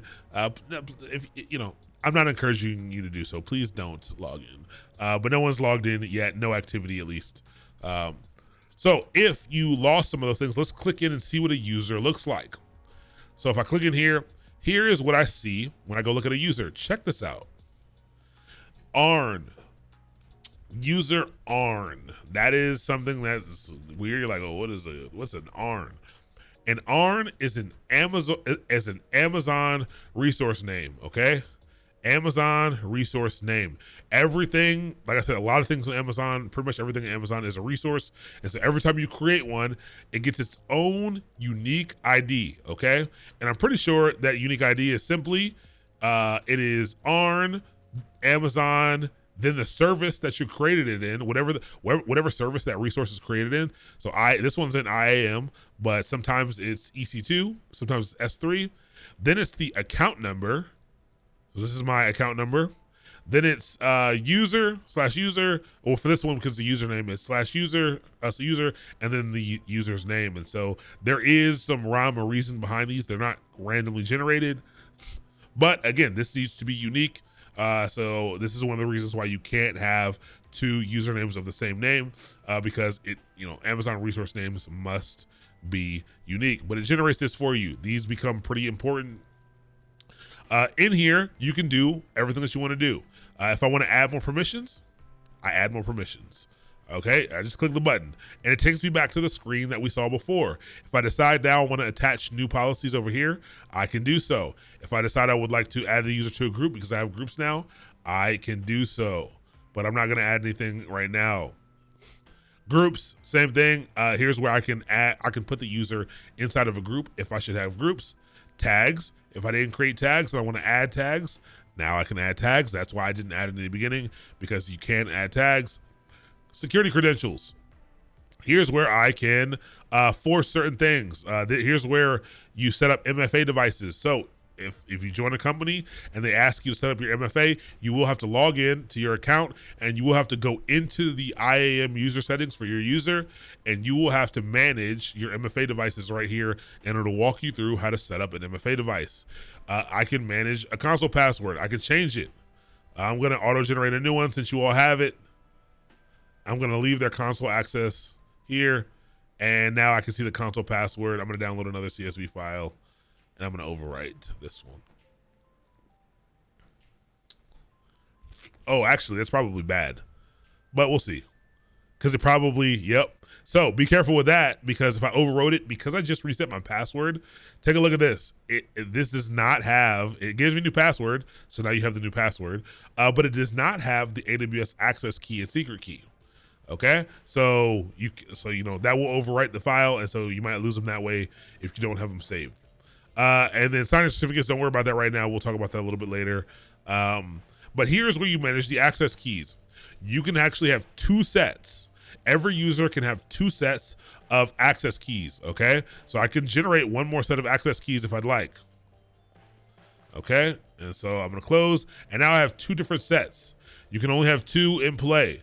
Okay, you can see the last time they were used, which is helpful. Sometimes, you have one set of access keys on one computer and one on the other. It's kind of good to separate them if you're operating off of different computers, just so you know what was doing what.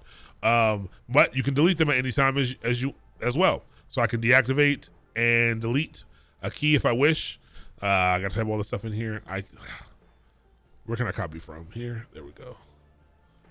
You all know I'm a bad typist, so I'm certainly not typing that in here. And I can do the same thing for this one. I can delete both access keys.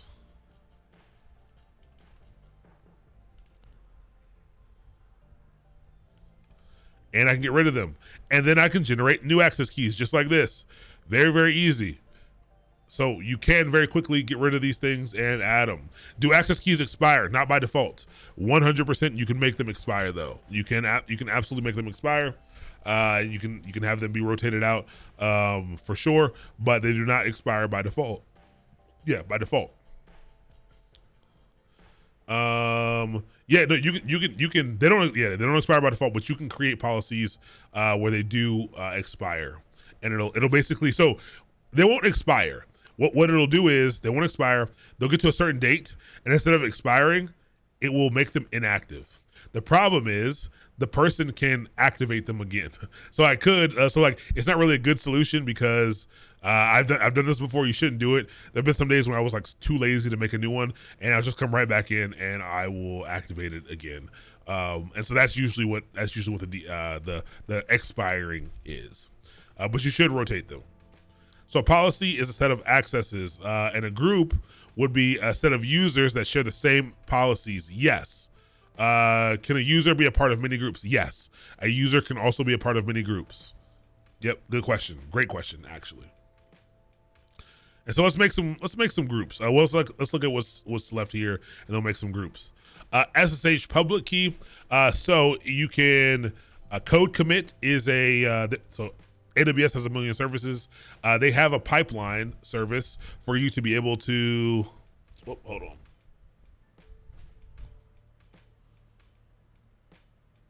Oh, okay. It's not near me. My phone was going crazy as one of those, as an Amber Alert. It has like a whole DevOps pipeline thing. And so AWS Code Commit is like GitHub. And so you can create SSH keys to push your code to AWS Code Commit. So you can do that right here and upload your SSH key if you'd like. Raven's joke. Then we're close. We're close. I mean, I'm not really close to this, but I always keep an eye out for sure. Get credentials for AWS Code Commit. You can do the same thing. This is the same thing. This is the GitHub style thing. That you can, not GitHub style thing. This is AWS's Git repository that you can commit code to. Code commit, like all of AWS's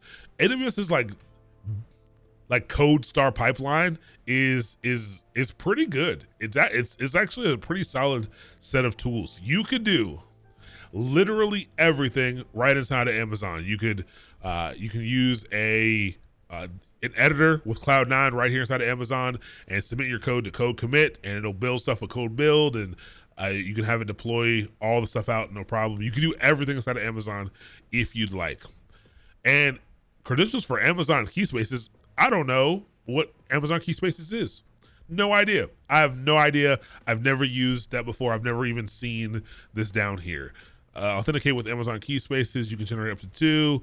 I'm going to learn more because Amazon changes all the time. This is going to be one of the things that you are also going to see is that every time you log into the console, every time you do something, there might be something different about it. There might be something you're unfamiliar with. But yeah, Keyspaces for Apache Cassandra is a scalable, highly available, and managed Apache Cassandra, a compatible database service. Okay, great. I don't need that right now, but great. If you need to manage it, it is in here. I'd be interested in learning more about it at another time. But cool. Here's where you can do this stuff. And then Access Advisor. Okay. This allows you to be able to kind of see when people access stuff, when it was last accessed, and if people don't need access to things, this Access Advisor kind of is a tool that's going to allow you to get some good insight into kind of what kind of access is happening and allow you to remove stuff if you need to remove stuff, to help you follow that least privilege rule. So this is what's allowed, and I can see when it was accessed. This is pretty helpful. Especially it's more helpful when you're trying to define a role. You can start to see what different like users and stuff are accessing. It helps a lot. Other than that, you can delete the user right in here, which is also helpful. You might need to do that, which there are days when you need to do that. So let's make a group really quick. So user groups. Let's create a brand new group, and let's call it like a developer group. You can call it whatever you like. Usually it's a lot of people do it role based. They'll do it based on your role and the type of access you want that role to have. But I'm just gonna call it developer. I'll call it developers.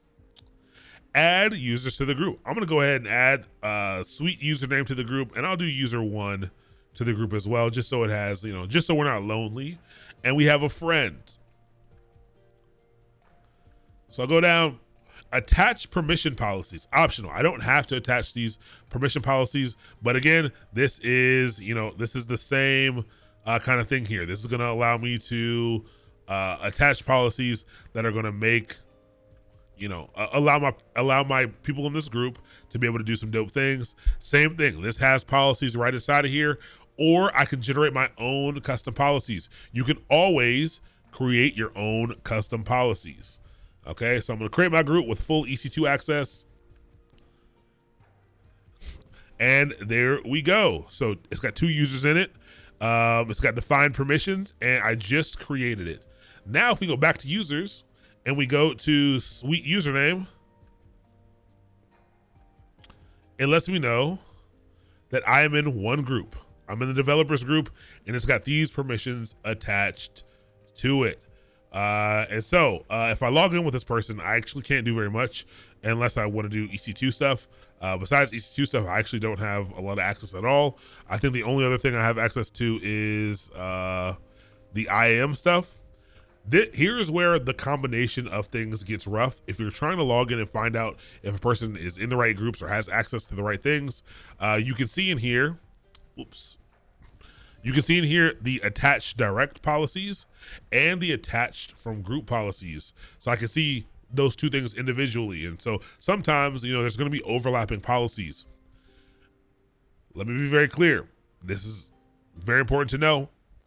If there are overlapping policies, okay, if policies overlap, explicit deny policies will override explicit allow policies. Okay, so if there's two competing policies, a deny will override an allow. So it'll always err on the side of caution, and it will deny. I've seen this play out a number of times. So just something to be aware of, that there can be policies that have competing items inside of it. Sometimes people attach things directly and attach them to the group. It doesn't follow the best, what is it? Man, my mind just went blank. When someone wants you to do things, best practices, man, again, this is how you always know it's late. When people say best practices, I don't like the term best practices. I like the term good practices. Best practice is not to do this. Generally, you don't want to attach things directly, but there are going to be times when it might have to happen. And, you can get some competing things. I remember it as DAD. I like that. Explicit deny, deny, allow, deny. Yeah, I like that. So explicit deny overrides an allow, which overrides an implicit deny.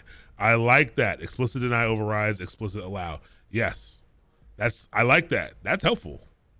A user can be in 10 groups. Yep. You can sit in the console. Yeah. So there's going to be so many little things like that. They test you on a lot of weird stuff like that. Do your best to pick up information like that as you do. You'll forget a lot of that stuff. It's completely okay. And use your tools. Use the console. You'll have to go to the documentation for these things all the time. You won't remember all the little itty bitty things, but yeah, 10 helpful. All right. So there we go. So we've added some groups here. Let's talk about roles really quick. Roles, on the other hand, work a little bit differently. So again, roles don't get attached like policies do. Policies are permissions that get attached. Roles, on the other hand, this goes, more into that RBAC conversation we were having. Users or resources are allowed to assume a role. They're allowed to assume an identity. They're allowed to say, hey, I would like to, I would like to act as if I am this admin role, or I would like to act as if I was this S3 select role. And you can create your own role. So actually, I'm gonna click the create role button. You can create a role for different things. And this is why roles are both confusing and, the first time I ever did this, I found this confusing. That a role could be for anything. It could be for an actual service in AWS, because normally we're talking about identity and access management. We're thinking about users. We're thinking about users being able to get in and do something. But these roles can be assumed by people. They can be assumed by services, accounts, people, a web identity, and not even just a web identity from AWS.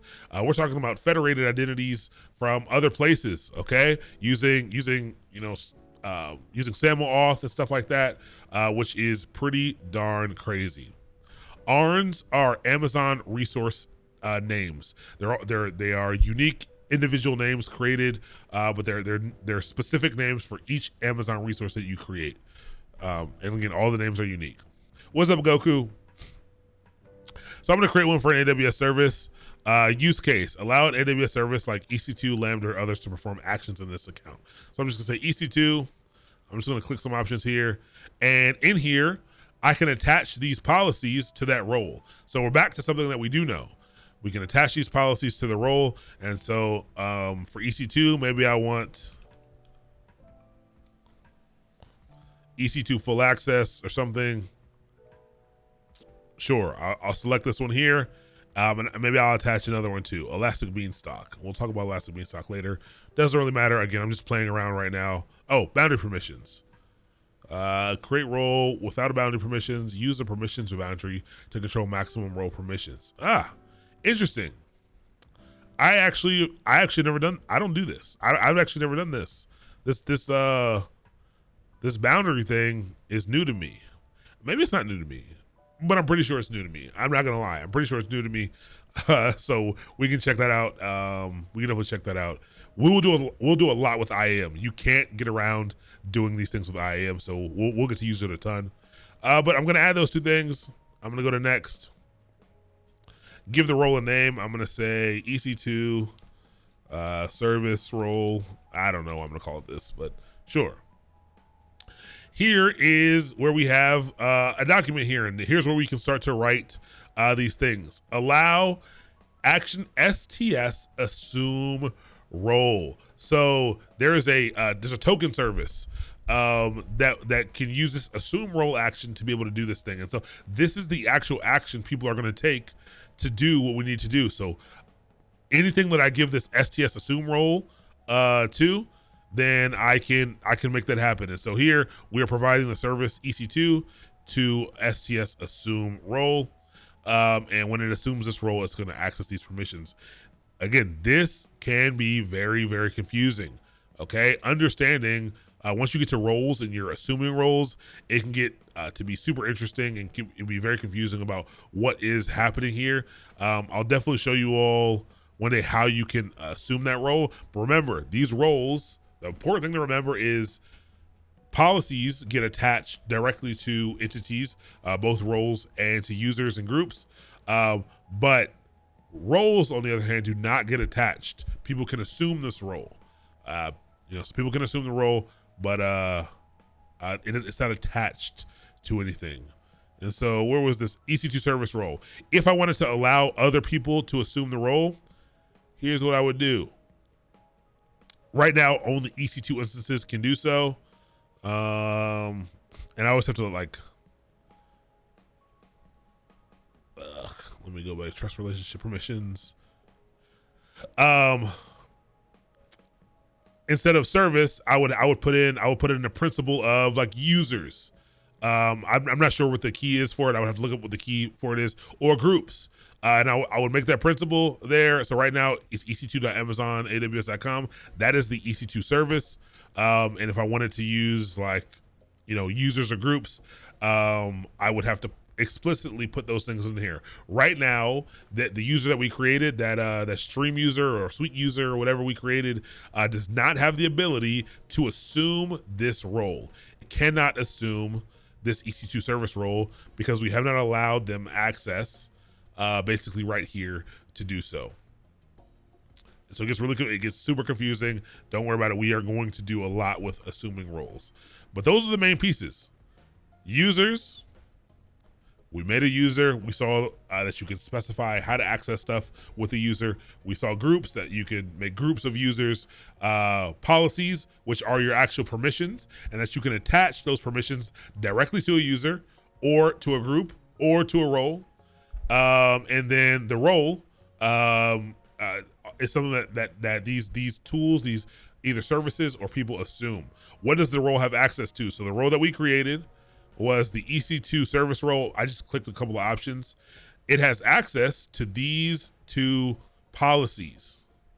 Okay, remember, policies are those list of permissions. So it has EC2 full access, so it can do every single thing with EC2 instances. Okay, so it's basically got administrator rights to EC2, and it's got some type of role with Elastic Beanstalk, so it can do a bunch of stuff with Elastic Beanstalk. So it's got some S3 stuff. It's got some log stuff that it can do. It gets this custom platform EC2 role for Elastic Beanstalk. So we're saying that EC2 can access EC2 and EBS. Yes, thank you. That's a great way to put it. Absolutely. This role very specifically says the service EC2. The service EC2 can access other EC2 instances, and it can do anything it wants with other EC2 instances.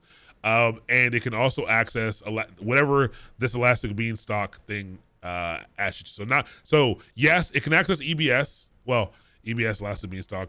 EBS is also Elastic Block Storage, which is confusing here. But yes, correct. You got it. It can access both of those things. I think I kind of thought of assuming a role sort of like in old cowboy movies where sheriff grants some temporary deputy badges. Yeah, I love it. I love it. That's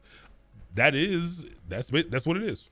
And so it's funny because that STS service, that token service, is literally like an authentication service that provides a token back that has new credentials. So it's actually very much like, hey, hey, sheriff, I would like to have a temporary sheriff's badge. And then you slap it on there, and then like for 24 hours you can go have fun, and then it's gone. That's exactly. I like that.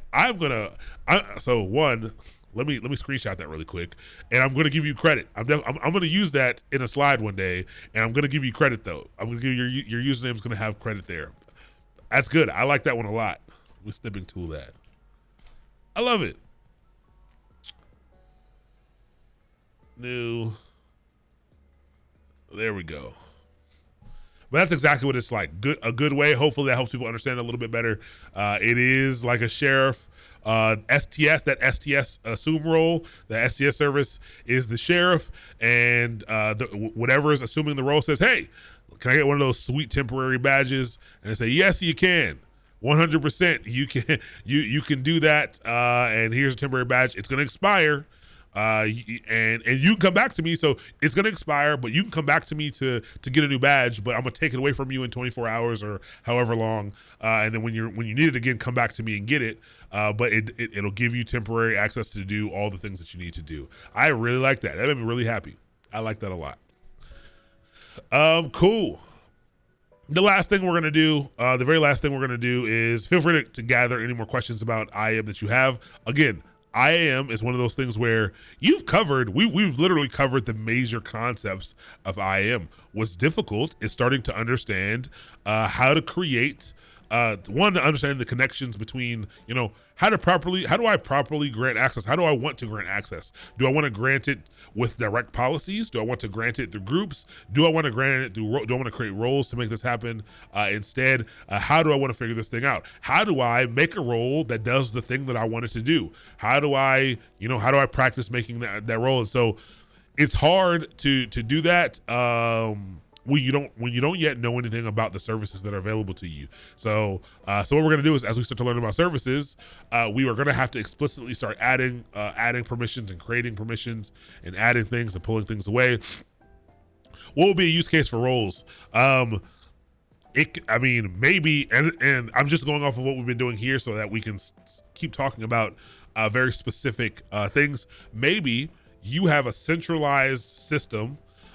Maybe you have one EC2 instance. Maybe you do all of your management from a singular, maybe you want to do it from a singular, or maybe one or two places. Maybe you want to have some systems that people can log into that's sitting behind a VPN or something, to allow people to be able to actually provision and manage AWS infrastructure.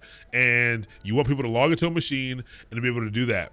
By default, if I were to spin up an EC2 instance and I were to log in, and I didn't want to use my without having my own personal credentials, what a role would do if I attached this EC2 instance role to all EC2 instances, it would say, hey, if an EC2 instance attempts to access AWS's APIs and attempts to interact with EC2, it can do so. And so maybe, if I had a dedicated system that I want all my people to log into to do any type of management, that might be something. Maybe you want to roll. A lot of people use cross-account roles, so you can actually make a role that will allow someone in another account to assume a role and access things in your environment. That's a pretty common use case for one. Maybe you have you can also use roles like groups. Okay, so you can also make a role that has access to do a bunch of stuff, and instead of giving the group access to all those policies, the group would basically only have access to assume that role. And so the big thing that comes about it, and actually I think somebody just said it, is one of the biggest things that's nice about assuming roles is that it's temporary. Okay, it is temporary access. You can always, if you have access to assume the role, you can always, re-up your access. But let's say someone was able to do something and they walked away from the computer and they were still kind of logged into their system, and someone came along and wanted to do something malicious. Maybe they could do something for a short amount of time. Once that access was taken away, if they didn't understand how to assume a new role, how to go get another token, they wouldn't be able to do the things that they needed to do. So I think that's a big part of it as well. One thing companies do is come up with naming standards for all the resources that create, like usernames, groups, roles, policies. Then everything is created programmatically. Yes. And you have to know how to decipher the names. That's very, very true. The programmatic nature is kind of one of the biggest pieces of AWS. Like being able to do things programmatically is what makes it super duper powerful. But yeah, I mean, roles are, there are a few little differences for what you can apply roles to, which you can. So these policies can only be attached to users or groups or roles. So if you have something that falls outside of a user or a group, like an AWS service, roles make sense there. So like if you have some lambdas that need to access something else, a different service to do some big things on different service, a role would be something that you would need to set up there. So definitely service to service communication. Roles are going to allow you to do that. But yeah, I mean, you'd be surprised at how, like, you could do everything. You could do pretty much everything through roles if you wanted, and just allow groups to assume, anyone in the group to assume a role. Yeah, there's a lot of strategy in it. And there's some wrong answers, but it's a lot of just kind of how you decide to set some things up here. And I think that's what makes some things confusing sometimes. But I think some of the bigger reasons to have roles are, one, you can use it for AWS services. Two, the temporary access is big. Yeah, those are probably the bigger options. So the last thing that we're going to talk about, and again, if you have questions, feel free to ask about these things. Look around here, mess around in here. We don't have an IAM lab. And the reason we don't have an IAM lab is because literally every time we do a lab, every time we were working with a tool, we're going to have to update IAM in some way for the most part. Because again, remember, everything by default is explicitly denied. So we're going to need to be able to update things. And so you will get your fair share of IAM throughout the entire course. So don't worry about that. The last thing that we're going to do is I'm going to show you how to set up programmatic access to AWS, and we'll do that before 9:30. Like, this will be very fast. You can do it along with me if you'd like, or I can provide. I'll stick the documentation to do so inside of the Google Classroom. We will be taking the first lab that we do. We will be taking time. So the EC2 lab is the first lab that we do. We will be taking time to get this set up then. I just want to show it to you. I want you to see me get set up with it. I want you to see the kind of things that you can do, but you don't have to get it set up right now at all. You don't have to fight with it. You will have dedicated instructions, clear instructions the day that we do need to do it. So it's up to you. Follow along if you want, but you don't have to. Don't give the internet full access to AWS to delete prod database to an intern. Yes, that is good sound advice. You should not allow people to do that. And so interestingly enough, when you think about cloud security, because there's so many different ways to access things, I've been in environments where for production, no one had access to log into any servers. Okay. If we had an issue with a server for security reasons, we said, hey, no logging in. You must make a change. We did it. We tried to do everything via code. You must make a change to the Terraform. We were using CloudFormation at the time, but you must make changes to CloudFormation to fix what you want to fix and redeploy. There is no logging in to troubleshoot. That makes things a little bit tough, because then you got to make sure all of your logs and observability and stuff is right and set up and ready to go. But yeah, it was we never had a security incident. It's nice. There are a lot of cool ways you can play it to kind of make yourself as secure as possible. Okay. Let's set this up programmatically. So the way that you're going to do this is with the AWS CLI. So there's a version 2 of it now. So all I'm going to do is Google, install AWS CLI. You can see this is how I do everything. This is how everyone does everything. You just Google it. And I've clicked it many times. I never memorized how to do this.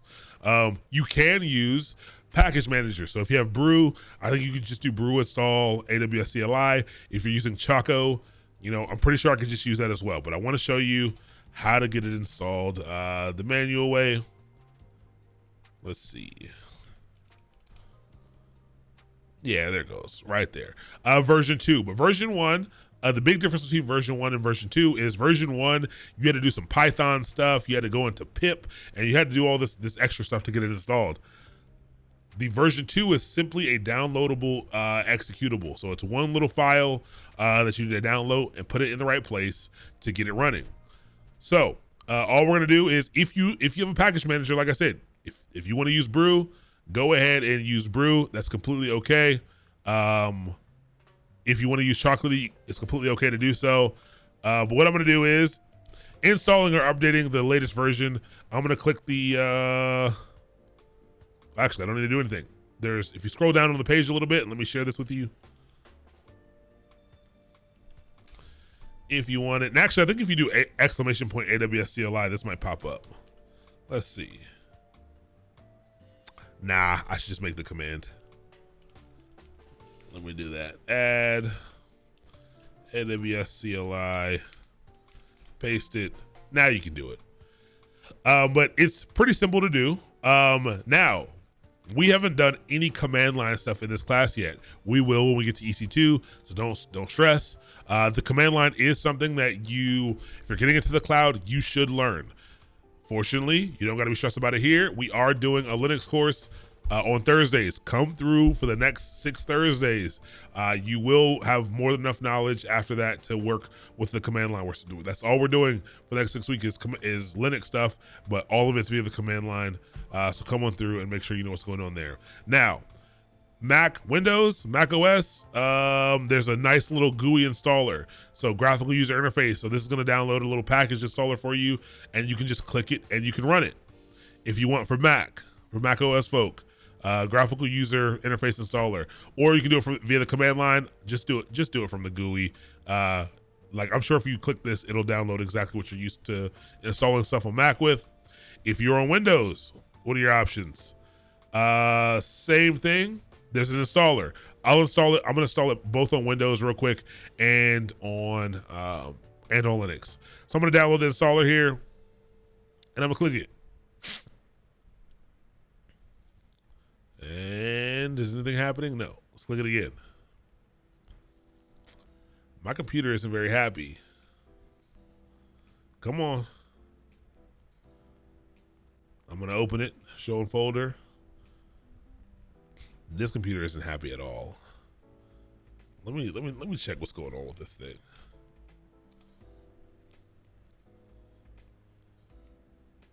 Okay. It's not dying, but it's not opening either. Let's look at our downloads. AWS CLI v2. Okay, when I click it that way, it opens up I think it just opened up like 10 times. It sure did. All right. Oh, actually, it's open here. All right, cool. So it opens up like this. I'm going to click next to the installer. I'm going to accept. I'm going to click next again, install. It's going to ask me if it can do what it needs to do. Don't interrupt what you're teaching, but maybe later you can answer how is Windows 11. Oh, while this is installing, great question. I actually am enjoying it for the most part. Windows 10, I think it's a okay upgrade from Windows 10. I thought Windows 10 was pretty great. I prefer Windows 11. It's missing some polish. It has some really weird stuff. Like this context menu. Look at this. If I right click something, let's say I make a folder here. And let's say I want to do something like rename the folder. You used to right click it and rename would be right there. If you want to see all the extra stuff, you got to click show more options. And now it opens up the old thing. And so that's kind of weird. It's got some weird stuff in here, but I do like Windows 11. It works really well. I have some Surface devices. It works really well on my Surface devices. It works really well on my desktop as well. Can you use the Visual Studio Code as a CLI? Yeah. Yes, 100%. If that's where you're comfortable, you can use Visual Studio Code as a CLI. And I'll show you. I'll open it up now. I installed this AWS CLI. Something's wrong with this computer. It's just like not opening. It's not opening any of my programs up. Oh, it's not opening anything on the bar down here. It's kind of weird. Okay, so if you like to use the CLI in your VS Code, that's completely okay. I'll go to terminal and you can actually full screen it, which is nice. And here we go. I installed AWS CLI on my Windows machine. So the way that you can confirm that it's installed, just go ahead and type in AWS. If you get something like this, if you get some output like this, it means it's installed. If it's not installed, you'll get something like this. It'll say, hey, I don't know what that is. Not recognized. It's broken. And so if you're using Windows and you just installed it the way that I installed it and you don't have VS Code, that's fine. Which the program that you want to use is Command Prompt or PowerShell. It's up to you. You can either use PowerShell or Command Prompt. They should both be on your computer. That's what you want to open up, and you simply want to type in AWS. If it's configured right, it'll give you some output that looks exactly like this. So on Windows and Mac, pretty easy install. Okay, super easy install. It gives you a little graphical installer. You click through it like any other program, and then you open up your command prompt. If you already had your terminal open, if your VS Code was already open, you probably need to close it and reopen it to actually run AWS. So to get it installed on Linux, let me show you what to do. A little bit more difficult, but just for anyone who's in the Linux course, this is actually very similar to what we did. Actually, anyone who's in the programming course from yesterday, this is actually very similar to what we did with Go. You need to first download it. It is going to be in a zip format, so it's going to be a zip file. We're going to download it from the command line. We need to unzip it, and then we need to move it into the right location. And so it has an installer with it, so you can literally go in and copy this entire command. So I click Linux. And I copied the command right here. And so I'm going to open up Linux here. Excuse me. Sorry. I'm going to go into Ubuntu. So I'm using WSL2. This is the Windows subsystem for Linux. And so what I'm going to do is I'm simply going to paste the three things here. So the first command was a curl command. Curl is how you make web requests from the command line. And so it requested from this URL. It requested this file.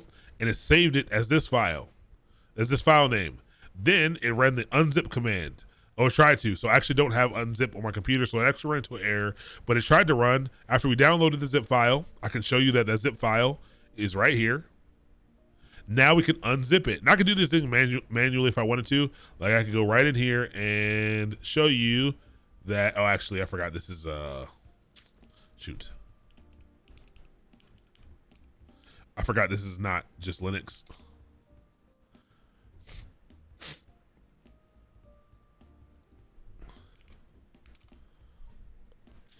And you can see here that this AWS CLI v2, this compressed zip file is right here. If I wanted to, I can right click it and uncompress it here, but I don't want to. I'm going to do everything from the command line. I don't have unzip on my computer. So I'm going to install it.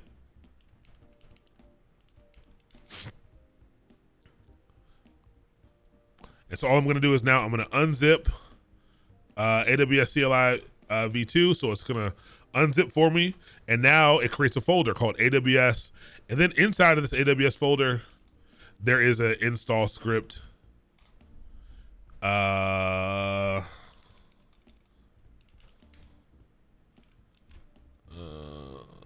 AWS installer. Install.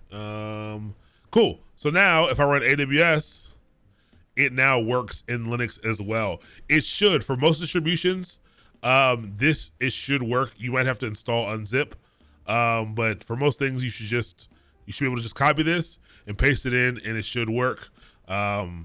just fine. All right, so all it did though was it downloaded a file from the command line, which was a zip file. It unzipped the zip file and then it ran an installer script to get everything set up. So that gives you the tool. So the tool is set up, but it's not configured to use yet.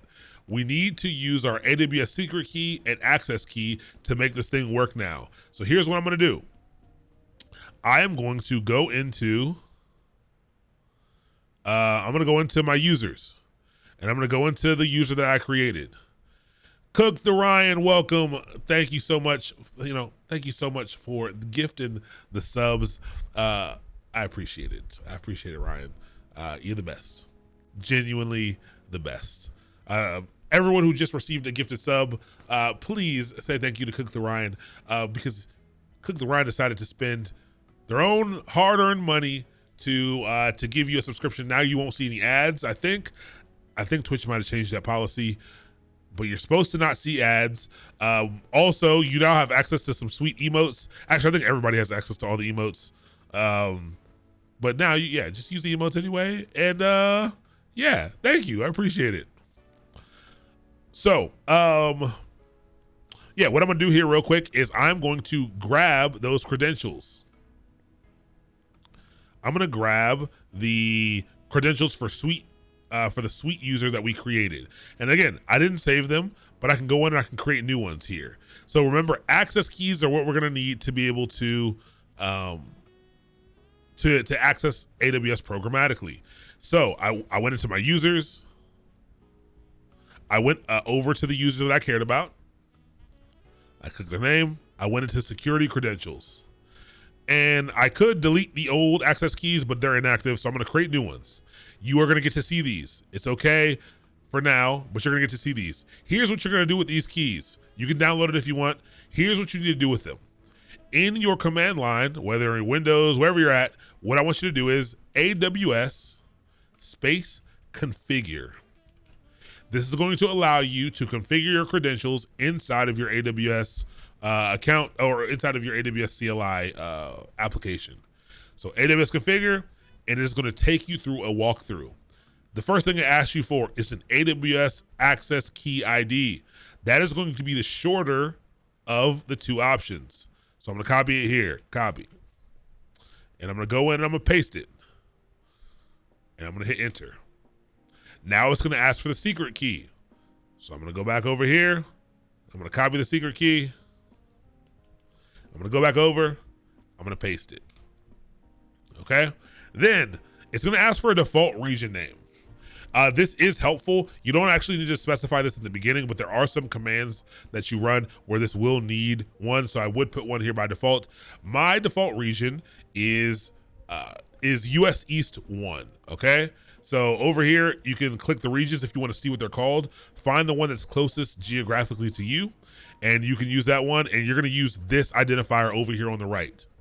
Okay, so I'm going to use US East -1. You might be, wherever you are in the world, you use the one that's closest to you. So I'm going to say US -East -1. Default output format. So you can output your format in a couple different ways. You can output it in text and JSON. I think by default, if you don't enter anything, it's going to default in JSON format. So I'll leave that as is. What this does, this actually creates a configuration file right on your computer.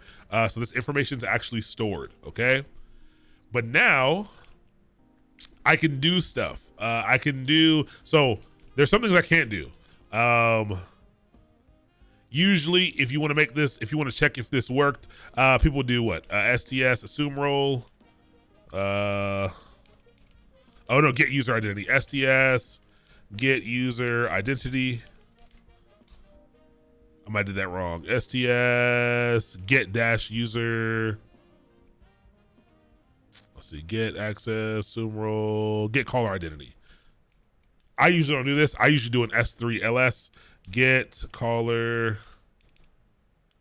dash identity.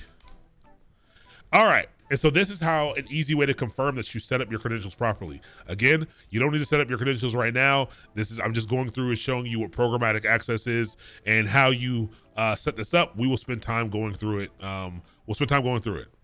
missed a second step after the access key. So if you already have the access key, if you have your access key, and I can actually do this again on the Windows side, because right now, if I were to do an AWS STS get caller identity, it shouldn't work. It won't work. It says unable to locate credentials. And you might say, why?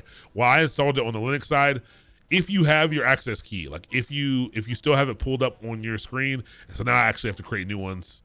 Let me do that. I'm gonna delete this one, because remember, you can only have 2.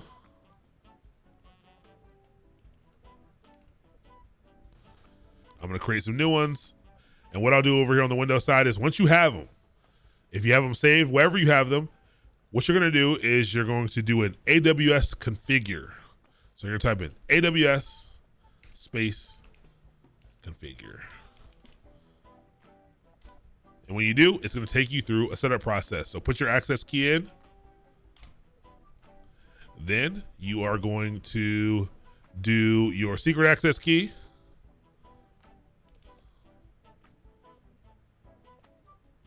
You're gonna paste that in. Your default region, remember, for region, where you are in the world, okay? So you can check regions up here. I'm close to, I'm in Baltimore, Maryland.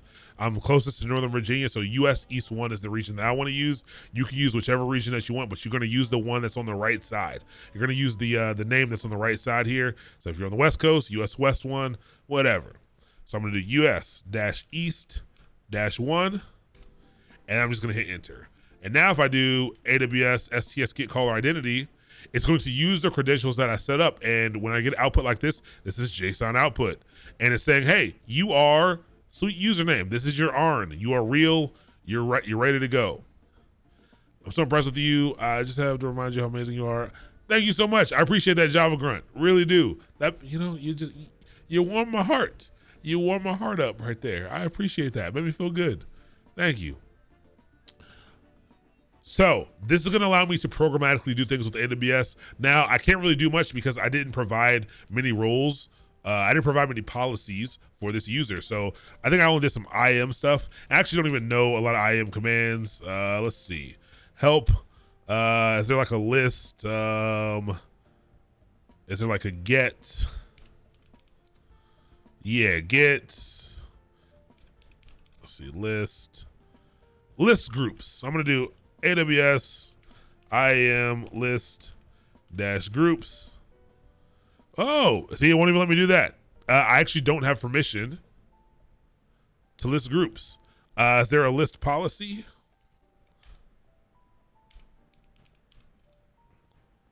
List group policies, list policies. Let's try that one. Cause I think that's what my the policy that I added. List policy. Oh, it is policies. Because no identity-based policy allows. Cool. So now you can see how it's not letting me do anything because of the granular access. Let me look at the role and see what I actually can do. If I go to user and I look at my permissions, oh, never mind. For IAM, all I can do is change user password. That makes sense. That makes perfect sense. I shouldn't have access because that's the only IAM thing I have, but I do have EC2 full access. So I could actually do some crazy stuff. And now I should actually delete this user because you all can do some damage to me now because I didn't know that I'm actually, I can do other things. EC2, I don't have anything. Let's see. Maybe I can create something real quick. I don't have any instances created at all here. So let's see, create. See, then you're gonna need a bunch of stuff. So there's no easy way, I want to show some quick commands to you. But that's not important today, to be honest. But all of these options that you're seeing here, I'm actually going through all of the different commands that I can programmatically issue to AWS's, to their API, basically. To using the command line interface, I can do all of these things. Delete key pairs, delete network ACL entry. There's so much stuff that I can do. There's so many commands that I can issue. You're not gonna remember all these things, but you're gonna learn how to use the tool to look through and find what you need.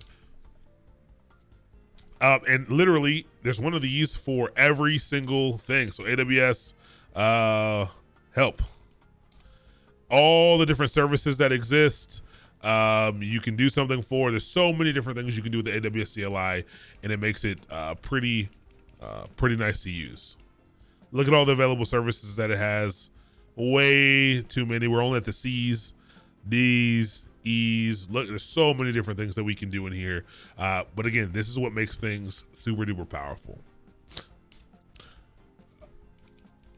Cool. So you won't really be able to do much, but do the AWS STS space get dash caller slash identity.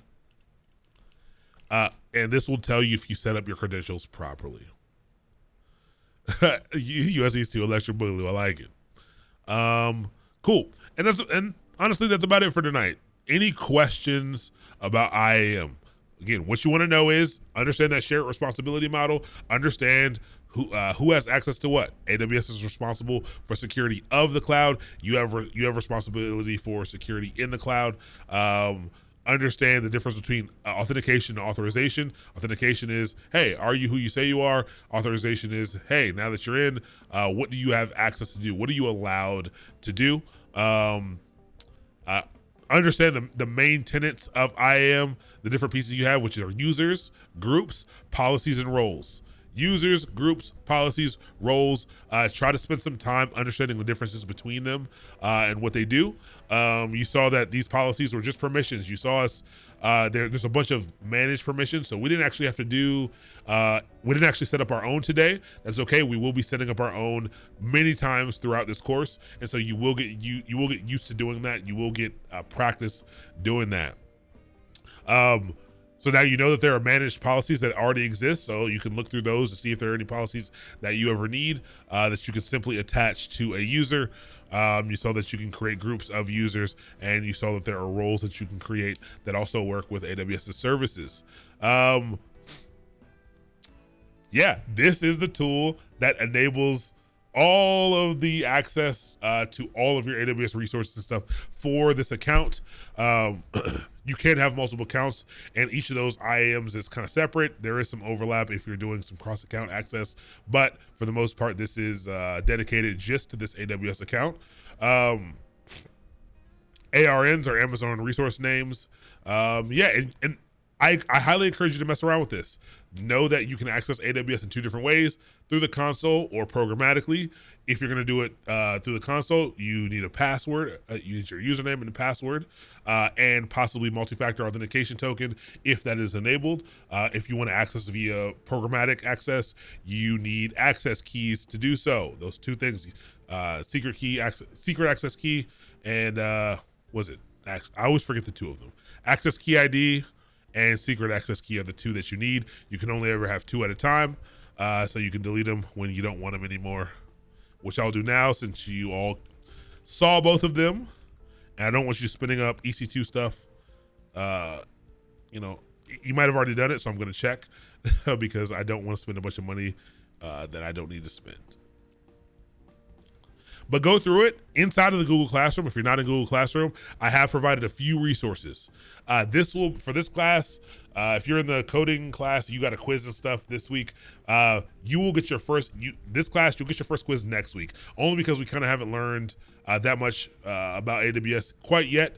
So you'll get your first quiz next week, which will be cumulative of the past 3 weeks. There are resources right now specifically around IAM that have been released in the Google Classroom. There's a video where the guy provides a little bit more context, provides a little bit more best practices or good practices that can help out. But again, IAM conceptually, it's not super tough to understand. Just once you get the difference between users and roles and groups and policies, usually it's pretty simple. It's just practicing creating those things and figuring out how to make JSON policy documents and things like that. Practicing that is helpful afterwards. So go through, utilize those resources. If you come across any questions, feel free to ask away. Yes, can you link this with Windows AD? Absolutely. Great question. They are compatible, and they're compatible a lot due to these roles. So remember when I went to create role, it allows me to use, things like this, like a SAML 2.0 federation. So if I have someone coming from, a SAML device who have SAML access tokens, so AD users can use that. I can use that to use federated login for them to be able to use their AD to get inside of AWS. There's and to be able to assume a role inside of AWS if I would like. So yes, 100%. There is some cross account access that you can do, cross platform access. They do work well together. Waiting for Linux kernel 5.18 to come out any day now. Man, it's been a long time since I've kept up with kernel versions. Is there any specific features in 5.18 that you're interested in seeing? How much does Azure and GCP differ from AWS? You think it's worth learning? Yes, I mean, so the differences come in. They all don't have the same services. AWS has the most services. I think both GCP and Azure take a little bit of a different approach, but they are different. They have a lot of what they do have. They have services that solve compute. They have stuff that solves storage. They have similar classes or similar categories of services, and the way that they're implemented is a little bit different. I think it's much easier to go from AWS to Azure. Much easier to go from AWS to Azure than it is to go from AWS to GCP. To be honest, some of the things I've seen in GCP seem quite different, actually, in the way that you do stuff. But the way that the services work, the solutioning is similar. There's just a lot different about the interface and like how you go about some things, which is confusing to me. But yeah, I do think it's worth. I think you should spend time learning one cloud platform well. And then I think you should get operational with another one. I think you should do a couple of little projects with another one, get familiar with some of the terminology. But I wouldn't dive too deep into it until you had to.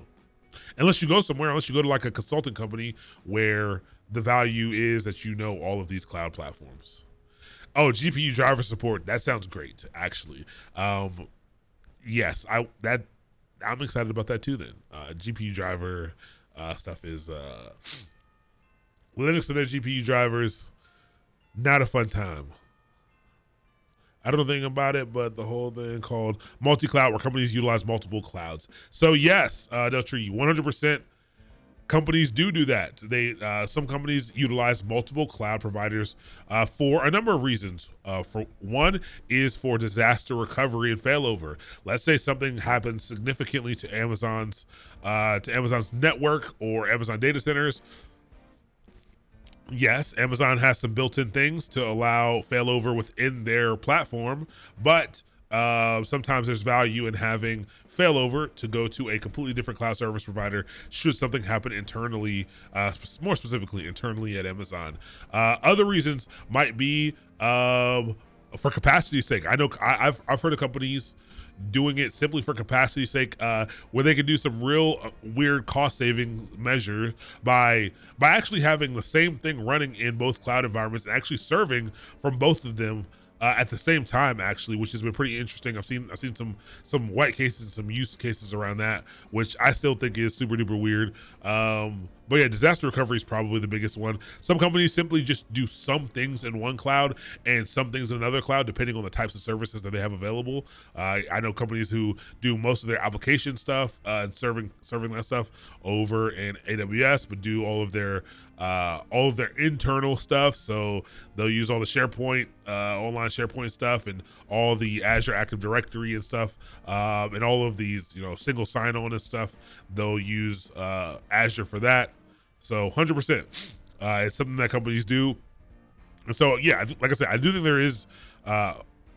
there's value in learning any of the cloud platforms. But if I was just starting out, I would focus on one, get pretty confident and comfortable in one. And then spend some time getting familiar with another afterwards. But you don't need to be I don't think you need to be a pro. But unless, again, like I said, unless cloud's your thing and you want to be known as the cloud guru, that's my advice. But yeah, I think they're all valuable to learn though. Specifically AWS and Azure though. I don't see a lot of companies. I just don't see a lot of companies doing a lot with GCP nowadays. I don't see a lot of demand for GCP roles. I know they're out there for sure. I come across them, but I don't think there's the same type of demand that there is for AWS and Azure roles. What's up, Mr. Rugi? Everyone doing well? Absolutely. I know it conflicts with Leon's. I know. Next time I'll try to avoid that because Leon's doing some dope things, and I really don't want people to be conflicted about it. If you all don't know about Leon and 100 Devs and Learn with Leon, he's got a pretty dope boot camp going on as well for web development. I think last time I was on, they were working on OOP, object oriented programming, but I think they're on something else now.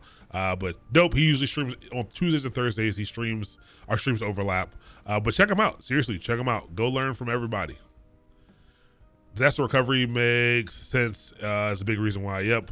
Machine learning AI is a pretty common type of workflow for startup companies running Kubernetes in public cloud. Yeah, everybody's in the machine learning and AI game nowadays. People are finally learning. People are trying to figure out how to use all that data they've been collecting for years. I mean, I'm super tempted to get into the machine learning and AI space. It's somewhere where I don't exist right now. Another reason is I told you I have a 3090. I feel like I got to utilize the 3090, and I feel like I got to do some machine learning stuff. But a lot of math. That I don't mind. I just don't like. I feel like the type of learning that I'm gonna have to embark on to get into machine learning and AI is different. It's different from trying to learn any other technology, and so like I feel like it's gonna feel like I'm going back to school if I do that. But I don't know. If someone who's in it, let me know if I'm crazy. But I'm definitely. I'll consider it. What's up, Epic Tickle? There's a lot of courses that will tell you that you need to be a mathematician. It isn't super required. Okay, and again, I actually don't mind that. I more so mind. It's gonna be harder for me to like because I think it's gonna feel like school. It's gonna be hard for me to go back and like sit down and like pick up some of that stuff again. Because I'm just when it comes to math, I've got to the point where I do simple addition still by my phone, out of pure convenience. And so, I'll have to cut my math brain back on. Yeah. All right. Well, I'm going to get out of here, go hang out with my family. Maybe I can catch my daughter before she goes to sleep. But who are we going to go raid tonight? Like I said, go through those materials, ! Cloud Classroom. If you aren't in there, if you want to go through those, if you want to go through any of those things, it's going to provide a little bit more context. There isn't much for today. Thursday, if you're interested, we're going to be we're learning Linux on Thursdays, the DevOps Anthology course. So we'll be literally on Thursday. We'll be learning all about command line stuff. We'll be learning about the Linux file system and getting in deep with that. So come on through there, and then we're back next week.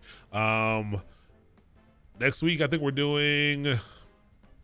On Monday, I think we're like finally getting into actually writing some Go code. I think we're gonna dive into like displaying output and stuff like that on Monday there. I think here we're doing EC2 stuff, and then we're back to Linux stuff on Thursday next week as well. What's up, DMC? IT is better to learn Go or Python. Learn Python first. So nuanced answer. If you're gonna learn it on your own, go learn Python first.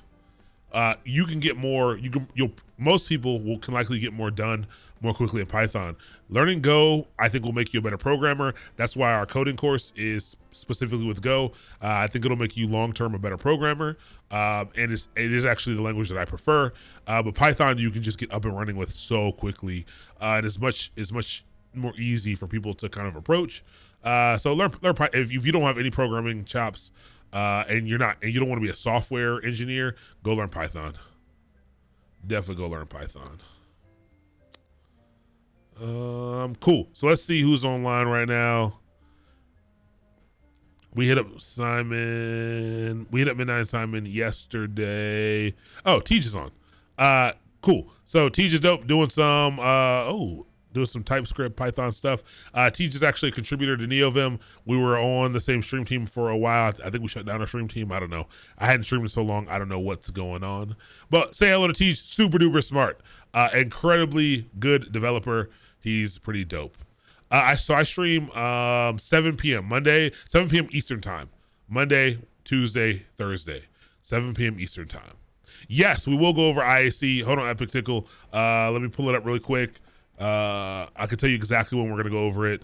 IAC, we're going to be doing, well, I can't say exactly when. This is 7 weeks. We're not going to be going over any IAC until all the way till we get to Terraform stuff and Ansible. This will be a while. This is like 15 weeks away, at least 15 weeks away. So I know that's a long time, but it's about 15 weeks away. So we will be going over that stuff. These will be much longer courses than they were in the past. Everything's kind of slower because we're doing everything one time a week. Before we were doing stuff 2 times a week, but that's what I got time for. I have no idea what's going on. Oh, what's up, Got the Juice? What's up, Mark? How you doing, man? But Mason is asleep and Olivia's gone. Well, welcome. We're about to go raid somebody else, so we're all done for today. Good to see you, man. I was gonna come through and see you on Mother's Day, but I stayed down at my mom's house too long and I had to rush back. But I'll hit you up, man. That's okay. I love Cloud Infra. I'll be watching a lot. Appreciate it, Epic Tickle. Dope. Glad to see you come through. Let's go see Tej. Say hello. He's, like I said, super dope. A great person to learn from. Very, very, very smart. Raid. Tej _DV. We're going to get out of here in 10, 9, 8, 7, 6, 5, 4, 3, 2, 1. Thanks for coming, everybody. I'll see you either Thursday or next week. Peace out.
How's it going? I feel like it's been a while, buddy. It's so good to see you.